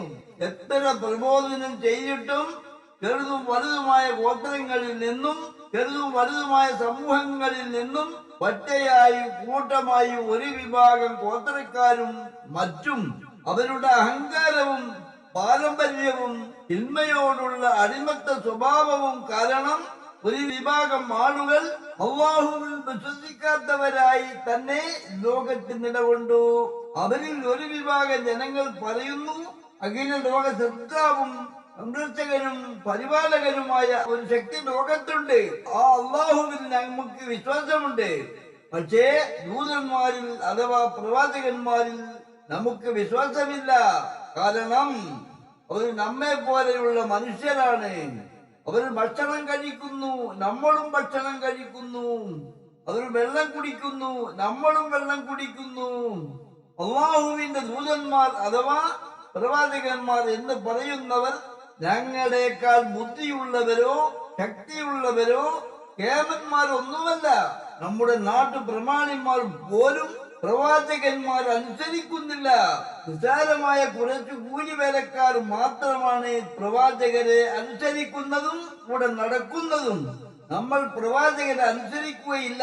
അതായത് കാലഘട്ടത്തിലെ പ്രവാചകന്മാർ ഓരോരുത്തരും അവരവരുടെ അനുയായികളോട് പറഞ്ഞു, മനുഷ്യരെ അള്ളാഹു സുന്ദരമായ രൂപത്തിൽ സൃഷ്ടിച്ചിരിക്കുന്നു. അത് മുൻവിശുദ്ധ ഗ്രന്ഥങ്ങളിൽ മാത്രമല്ല പരിശുദ്ധ ഖുർആനിലും അവതരിച്ചതാണ്. ആദം നബി അലൈഹിസ്സലാം മുതൽ അന്ത്യപ്രവാചകൻ മുഹമ്മദ് നബി സല്ലല്ലാഹു അലൈഹി വസല്ലം വരെ ഓരോ പ്രവാചകന്മാരും അവരവരുടെ കാലഘട്ടത്തിലെ ചെറുതും വലുതുമായ ഗോത്രങ്ങളോടും ചെറുതും വലുതുമായ സമൂഹങ്ങളോടും ഒരേ സ്വരത്തിൽ പറഞ്ഞു, മനുഷ്യരെല്ലാം തുല്യരാണ്. അള്ളാഹു ഉദ്ദേശിക്കുന്നവരെ ദൂതന്മാരായോ അഥവാ പ്രവാചകന്മാരായോ പ്രവാചകന്മാരെ അനുസരിച്ചു ജീവിക്കുന്നവരായോ പ്രവാചകരെ ധിക്കരിച്ചു ജീവിക്കുന്നവരായോ നാട്ടു രാജാക്കന്മാരായോ നാട്ടു പ്രമാണിമാരായോ ഏറ്റവും നിസാരമായ കൂലി വേലക്കാരായോ നിശ്ചയിക്കുന്നത് അള്ളാഹുവിന്റെ നിശ്ചയമാണ്. അതിൽ മാറ്റം വരുത്താൻ ലോകത്ത് ഒരാൾക്കും സാധ്യമല്ല. ആ വിഷയം പല പ്രാവശ്യം നിങ്ങൾക്ക് പ്രബോധനം ചെയ്തു തന്നതാണ്. പ്രവാചകന്മാർ ഓരോരുത്തരും പറയുന്നു, നിങ്ങൾക്ക് ഇഷ്ടമുണ്ടെങ്കിൽ വിശ്വസിക്കാം, വിശ്വാസമില്ലെങ്കിൽ നിരാകരിക്കാം. നമ്മൾ നമ്മുടെ പ്രബോധനവുമായി മുന്നോട്ട് പോകുന്നു. പ്രവാചകരോട് ഒരു വിഭാഗം ഗോത്രക്കാർ പറഞ്ഞു, നിങ്ങൾ അള്ളാഹുവിനെ കാണാതെയല്ലേ ആരാധിക്കുന്നത്? ഞങ്ങൾ അള്ളാഹുവിനെ കണ്ട് ആരാധിക്കാൻ വേണ്ടി അള്ളാഹുവിന്റെ രൂപം വരക്കാൻ തീരുമാനിക്കുകയാണ്. പ്രവാചകർ പറഞ്ഞു, അള്ളാഹുവിന്റെ രൂപത്തെ കുറിച്ച് അള്ളാഹു ആർക്കും ഒരു അറിവ് നൽകിയിട്ടില്ല. പ്രവാചകർ പറഞ്ഞു, അള്ളാഹുവിനെ പോലെ യാതൊന്നുമില്ല. ഈ ലോകത്ത് അള്ളാഹുവിനെ കണ്ടറിയാനോ അവന്റെ രൂപം ഊഹിക്കാനോ കഴിയില്ല. അവന്റെ അസ്തിത്വം ഹൃദയം കൊണ്ട് മനസ്സിലാക്കാൻ മാത്രമേ കഴിയൂ. അതുകൊണ്ട് നിങ്ങളുടെ ശ്രമങ്ങൾ വ്യർത്ഥവും അള്ളാഹുവിന്റെ കോപം ക്ഷണിച്ചു വരുത്തുന്നതുമാണ്. അപരിമിതനായ അഥവാ പരിധിയില്ലാത്ത കഴിവുള്ളവനായ അള്ളാഹുവിനെ നിങ്ങൾ നിങ്ങളുടെ വികല ഭാവനകൾ കൊണ്ട് പരിമിതീകരിക്കുകയും വികൃതമായി ചിത്രീകരിക്കുകയും ചെയ്യുകയാവും ഫലം. രണ്ടും അവന് അനിഷ്ടകരവും അത്തരക്കാരെ അവൻ ശപിക്കുകയും അതികഠിനമായി ശിക്ഷിക്കുന്നതുമാണ് എന്നും പ്രവാചകർ മുന്നറിയിപ്പ് നൽകി. പ്രവാചകൻ പറഞ്ഞു, അള്ളാഹു ഇല്ലായ്മയിൽ നിന്ന് അള്ളാഹു ഉദ്ദേശിക്കുന്ന ഭാഗങ്ങളിൽ ഏറ്റവും സൂക്ഷ്മമായത് മുതൽ ഏറ്റവും മാറ്റമുള്ളത് വരെയും ഏറ്റവും നിസാരമായത് മുതൽ ഏറ്റവും വലുതുവരെയും ഉദ്ദേശിക്കുന്നതെന്തും ഒറ്റയായും കൂട്ടമായും സൃഷ്ടിക്കുകയും അള്ളാഹു ഉദ്ദേശിക്കുന്ന സൃഷ്ടികൾക്ക് ഓരോന്നിനും അതിനനുസൃതമായ വായുവും വെള്ളവും ഭക്ഷണവും മറ്റും അവയുടെ അപ്പപ്പോൾ സൃഷ്ടിച്ചും സംവിധാനിച്ചും നൽകുകയും ഉദ്ദേശിക്കുന്ന സൃഷ്ടികളെ ഓരോന്നിനെയും ഒറ്റയായും കൂട്ടമായും പരീക്ഷിക്കുകയും അള്ളാഹു ഉദ്ദേശിക്കുന്നതിനെ മരിപ്പിക്കേണ്ടതിനെ മരിപ്പിക്കുകയും നശിപ്പിക്കേണ്ടതിനെ നശിപ്പിക്കുകയും അവൻ ഉദ്ദേശിക്കുന്നതിനെ ഒറ്റയായും കൂട്ടമായും വീണ്ടും വീണ്ടും സൃഷ്ടിക്കുകയും ചെയ്ത് അഖിലവും അടക്കി വാഴുന്ന ആ നാഥനെ നിങ്ങൾ അറിയുക. ആ നാഥനിൽ വിശ്വസിക്കുക, അവനെ സൂക്ഷിക്കുക, അവന്റെ ദൂതരെ അനുസരിക്കുക. അവന്റെ വിശുദ്ധ ഗ്രന്ഥങ്ങളിലെ നിയമവിധി വ്യവസ്ഥകൾ അറിഞ്ഞു നിങ്ങൾ സൂക്ഷ്മതയിൽ ജീവിക്കുകയാണെങ്കിൽ അള്ളാഹു തൃപ്തിപ്പെടുന്ന അവന്റെ ദൃഢവിശ്വാസികളായേക്കാം. അള്ളാഹുവിനെ അറിഞ്ഞും സൂക്ഷ്മതയിൽ ജീവിക്കാൻ പരിശ്രമിക്കുന്ന ദൃഢവിശ്വാസികളുടെ ഹൃദയത്തിൽ അള്ളാഹു ഉദ്ദേശിക്കുന്ന അവന്റെ അനുഗ്രഹങ്ങൾ പ്രകാശിപ്പിച്ചേക്കാം. പ്രവാചകർ പറഞ്ഞു, അള്ളാഹു ഉദ്ദേശിക്കുന്ന അവന്റെ ദൂതന്മാർക്ക് അള്ളാഹു നേരിട്ട് നൽകുന്ന അറിവല്ലാതെ അള്ളാഹുവിനെ കുറിച്ച് ലോകത്ത് ആർക്കും ഒരറിവും അറിയാനും നൽകാനും സാധ്യമല്ല. ഒരു വിഭാഗം ഗോത്രക്കാർ അള്ളാഹുവിനെയും അവന്റെ ദൂതരെയും അവന്റെ വിശുദ്ധ ഗ്രന്ഥങ്ങൾ മുഖേന പ്രബോധനം ചെയ്ത സത്യമാർഗത്തെയും വിട്ട് ഗോത്രക്കാർ അവർ നിശ്ചയിച്ച ദൈവത്തിന്റെ രൂപത്തെ വരയ്ക്കാൻ തീരുമാനിച്ചു. അങ്ങനെ ഗോത്രക്കാർ പല രൂപങ്ങൾ വരച്ചുണ്ടാക്കുകയും മണ്ണുകൊണ്ടും മരം കൊണ്ടും കല്ലുകൊണ്ടും പല ലോഹങ്ങൾ കൊണ്ടും ഗോത്രക്കാരൻ നിശ്ചയിച്ച പല രൂപങ്ങൾ ഉണ്ടാക്കുകയും അവയെ ആരാധിക്കാൻ തുടങ്ങുകയും ചെയ്തു. അള്ളാഹുവിനെ വിട്ട് തങ്ങൾക്ക് ഉപകാരമോ ഉപദ്രവമോ ചെയ്യാത്ത ചില വസ്തുക്കളെ അവർ ആരാധിക്കുന്നു, അതായത് അവയോട് പ്രാർത്ഥിക്കുന്നു. സൂറത്ത് യൂനുസ് 18. അവരിൽ മിക്ക പേരും ചില ഊഹങ്ങളെ മാത്രമാണ് പിന്തുടരുന്നത്. സത്യം ഗ്രഹിക്കുന്നതിന് ഊഹം ഒട്ടും ഉപകരിക്കുകയില്ല. സൂറത്ത് യൂനുസ് 36. അള്ളാഹുവിനെ കുറിച്ച് ധാരാളമായി കേൾക്കുവാനും പഠിക്കുവാനും ചിന്തിക്കുവാനും അള്ളാഹു അവസരം നൽകിയവരാണ് ഉലമാക്കൾ അഥവാ പണ്ഡിതന്മാർ. ഉലമാക്കളിൽ ചെറിയൊരു വിഭാഗം അറിവ് കുറവുള്ള വിശ്വാസി സമൂഹങ്ങൾക്ക് അഖിലലോക സൃഷ്ടാവും സന്ദർശകനും പരിപാലകനും സർവജ്ഞാനിയും അതിശക്തിയുടയവനും ഇഹത്തിലും പരത്തിലും പരമാധികാരിയും ഏകനുമായ അള്ളാഹുവിനെ കുറിച്ചും അള്ളാഹു ഇല്ലായ്മയിൽ നിന്ന് സൃഷ്ടിക്കുന്ന ഏറ്റവും സൂക്ഷ്മതയുള്ളത് മുതൽ ഏറ്റവും മഹത്വമുള്ളത് വരെയും ഏറ്റവും നിസാരമായത് മുതൽ ഏറ്റവും വലുതുവരെയും സൃഷ്ടികൾക്ക് ഓരോന്നിനും അള്ളാഹു നിശ്ചയിക്കുന്ന അവന്റെ അനുഗ്രഹത്തെ കുറിച്ചും അവന്റെ കാരുണ്യത്തെ കുറിച്ചും അവന്റെ ഔദാര്യത്തെ കുറിച്ചും സൂക്ഷ്മമായി വിശദീകരിച്ചു കൊടുക്കുകയും അള്ളാഹുവിനെയും അവന്റെ ദൂതരെയും അനുസരിച്ചു സൂക്ഷ്മതയോടെ ജീവിതം നയിക്കുന്നവർക്ക്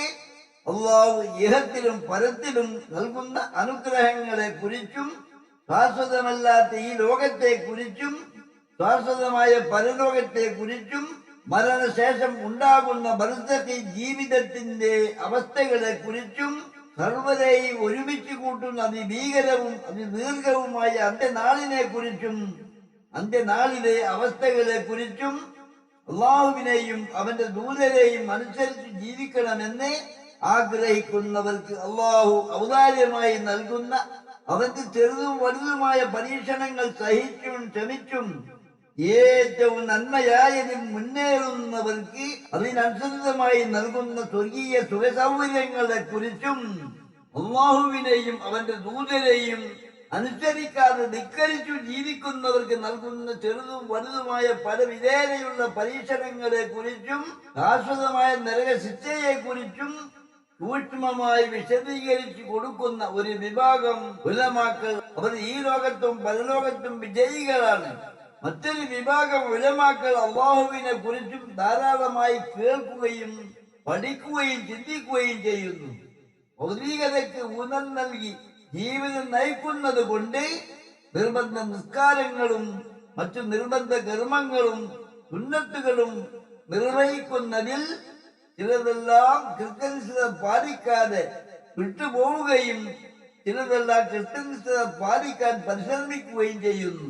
അവരിൽ ഒരു വിഭാഗം അള്ളാഹുവിന്റെ നിയമവിധി വ്യവസ്ഥകൾ അനുസരിച്ച് യഹലോക ജീവിതത്തിന് ഊന്നൽ നൽകി നിർബന്ധ നിസ്കാരങ്ങളും മറ്റു നിർബന്ധ കർമ്മങ്ങളും കിട്ടുന്ന സമയങ്ങളിലെല്ലാം സുന്നത്തുകളും നിർവഹിക്കുന്നതിൽ കൃത്യനിഷ്ഠത പാലിക്കും വീണ്ടും വീണ്ടും പരിശ്രമിക്കുകയും കൃത്യമായി സകാത്ത് കൊടുക്കുകയും അല്ലാഹുവിന്റെ നിയമവിധി വ്യവസ്ഥകൾ അനുസരിച്ച് ജീവിതം നയിക്കുകയും അങ്ങനെ അള്ളാഹുവിനെയും അവന്റെ ദൂതരെയും അനുസരിച്ച് ജീവിക്കുകയും ചെയ്യുന്നവർക്ക് ശാശ്വതമായ സ്വർഗീയ സുഖസൗകര്യത്തെ കുറിച്ചും അള്ളാഹുവിനെയും അവന്റെ ദൂതരെയും അനുസരിക്കാതെ ധിക്കരിച്ചു ജീവിക്കുന്നവർക്ക് അതിനനുസൃതമായ ശിക്ഷയെ കുറിച്ചും വിശദീകരിച്ചു കൊടുക്കുന്നു.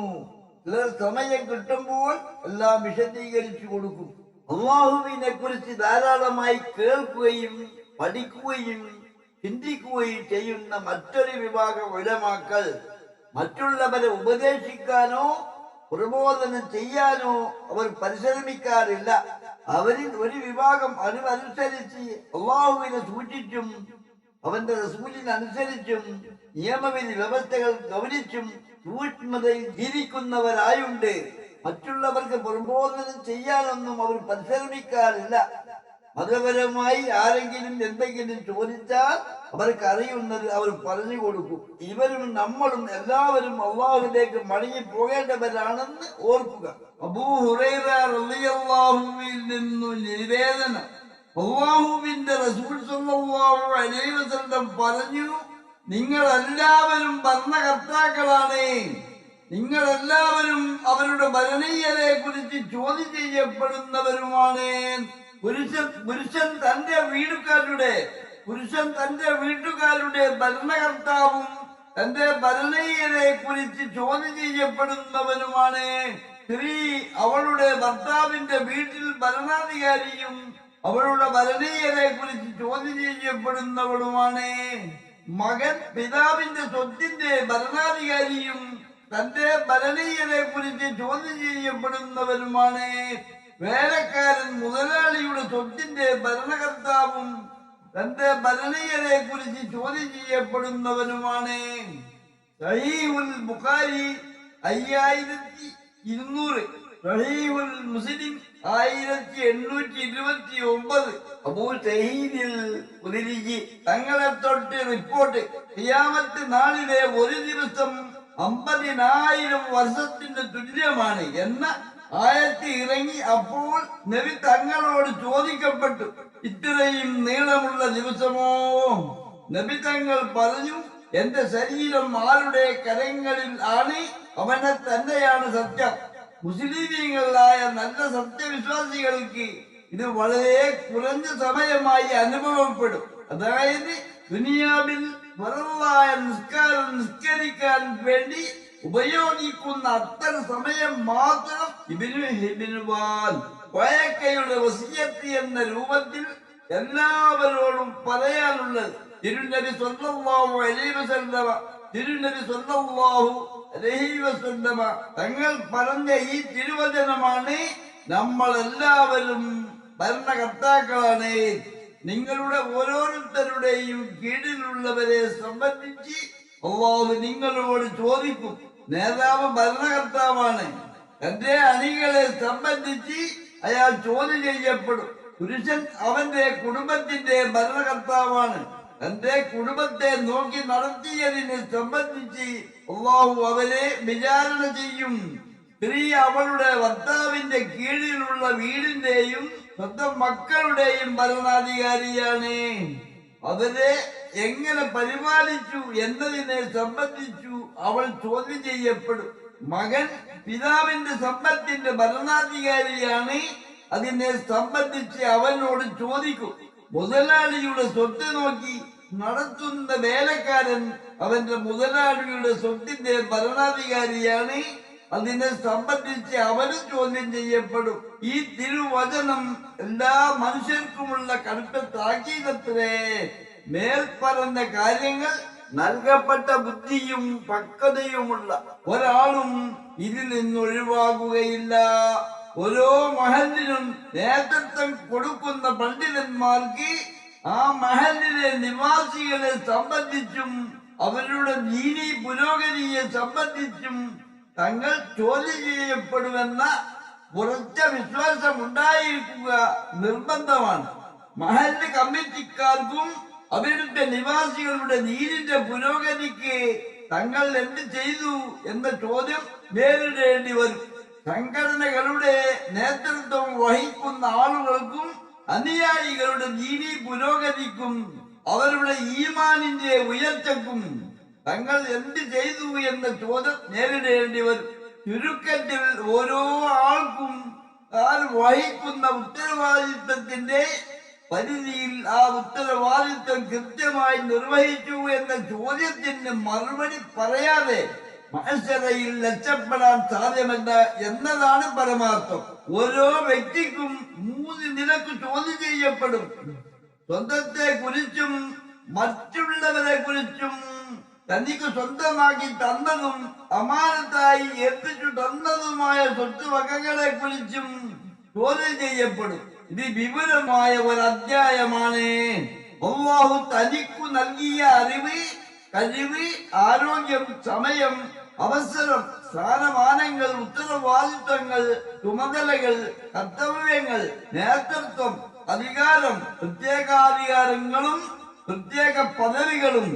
ഉദാഹരണമായി റിസാലത്ത്, നുബുവത്ത്, ഇമാറത്ത്, ഇമാമത്ത്, വിലായത്ത്, അഹ്ലുൽ ബൈത്തിലെ അംഗമായിരിക്കൽ, പണ്ഡിതന്മാരുടെയും പ്രമാണിമാരുടെയും കുടുംബാംഗമായിരിക്കൽ തുടങ്ങിയവരെ സംബന്ധിച്ചു വ്യക്തിപരമായി മറ്റൊരു തലത്തിലും വിചാരണ നേരിടേണ്ടി വരും. ഇനിയും ഒന്ന് താനല്ലാത്തവരെ സംബന്ധിച്ചാണ്, അതായത് അല്ലാഹു തന്റെ കീഴിലാക്കി ഏൽപ്പിച്ചു തന്ന ഭാര്യ, മക്കൾ, ആശ്രിതർ, അണികൾ, വിദ്യാർത്ഥികൾ, വേലക്കാർ, ജോലിക്കാർ തുടങ്ങിയ മനുഷ്യരെ കുറിച്ച് ഓരോരുത്തരും അതികഠിനമായി ചോദ്യം ചെയ്യപ്പെടും.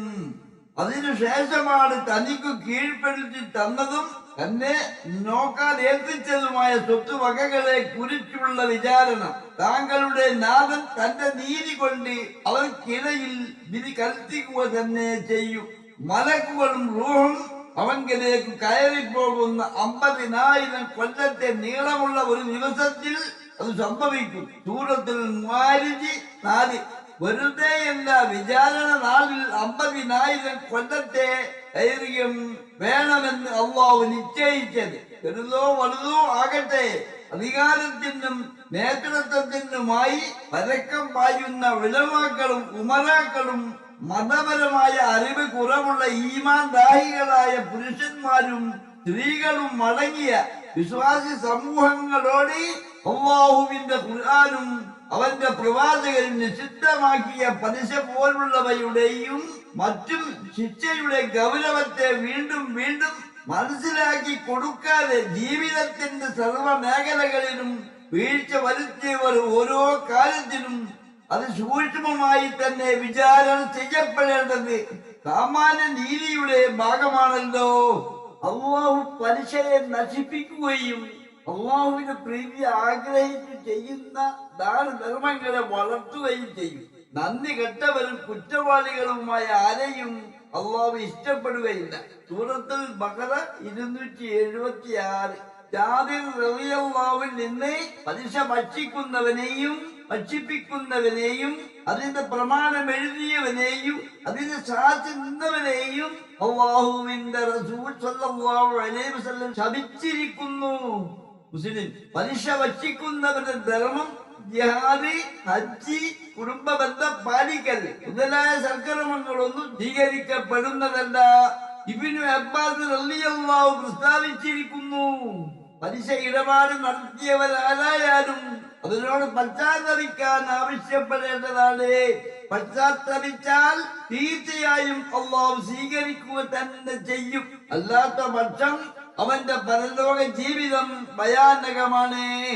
അല്ലാഹുവും അവന്റെ റസൂലും ഒരു കാര്യം തീരുമാനിച്ചു കഴിഞ്ഞാൽ സത്യവിശ്വാസിയായ പുരുഷനോ സ്ത്രീക്കോ തങ്ങളുടെ കാര്യത്തിൽ മറ്റൊരു അഭിപ്രായം ഉണ്ടാകാൻ പാടുള്ളതല്ല. ആരെങ്കിലും അല്ലാഹുവിനെയും അവന്റെ റസൂലിനെയും ധിക്കരിക്കുകയാണെങ്കിൽ തീർച്ചയായും അവൻ വ്യക്തമായ ദുർമാർഗത്തിൽ അകപ്പെട്ടു കഴിഞ്ഞിരിക്കുന്നു. സൂറത്തുൽ അഹ്സാബ് 36. ഏതൊരു കാര്യത്തിലും അല്ലാഹുവിന്റെയും അവന്റെ റസൂലിന്റെയും തീരുമാനം ഏതോ അതാണ് സത്യവിശ്വാസികളെ സംബന്ധിച്ചിടത്തോളം അന്തിമ തീരുമാനം. അല്ലാഹുവും റസൂലും ഒരു തീരുമാനം എടുത്തു കഴിഞ്ഞാൽ സത്യവിശ്വാസികൾക്ക് മറ്റൊരു അഭിപ്രായം ഉണ്ടാകാൻ പാടുള്ളതല്ല. ആർക്കെങ്കിലും മറ്റൊരു അഭിപ്രായം ഉണ്ടായാൽ അവർ സത്യവിശ്വാസികളാവുകയില്ല. ഹസ്രത്ത് Abu Barzat bin Nawalat bin Umair Aslami റളിയല്ലാഹു അൻഹു നിവേദനം, നബി സല്ലല്ലാഹു അലൈഹി വസല്ലം പറഞ്ഞു, അന്ത്യനാളിൽ ഒരു അടിമയുടെ പാദങ്ങൾ നീങ്ങുകയില്ല. തന്റെ ആയുസ് എന്തിനാണ് കളഞ്ഞതെന്നും തന്റെ അറിവ് എന്ത് പ്രവർത്തനത്തിനാണ് ഉപയോഗപ്പെടുത്തിയതെന്നും തന്റെ ധനം എങ്ങനെ സമ്പാദിച്ചു, എങ്ങനെ വിനിയോഗിച്ചു എന്നും തന്റെ ശരീരം എന്തിനാണ് ഉപയോഗപ്പെടുത്തിയതെന്നും ചോദ്യം ചെയ്യപ്പെടാതെ ദുർമതി. താങ്കളുടെ നാഥൻ തന്റെ നീതി കൊണ്ട് അവർക്കിടയിൽ വിധി കൽപ്പിക്കുക തന്നെ ചെയ്യും. അവൻ അജയ്യനും സർവജ്ഞനുമാണ്. സൂറത്തുൻ നഹ്ൽ 78. അള്ളാഹു തന്റെ ദൂതന്മാർക്ക് നൽകിയ വാഗ്ദത്ത ലംഘിക്കുമെന്ന് താങ്കൾ കരുതരുത്. അള്ളാഹു അജിയനും ശിക്ഷ നടപ്പിൽ വരുത്തുന്നവരുമാണ്. സൂറത്ത് ഇബ്രാഹിം 47.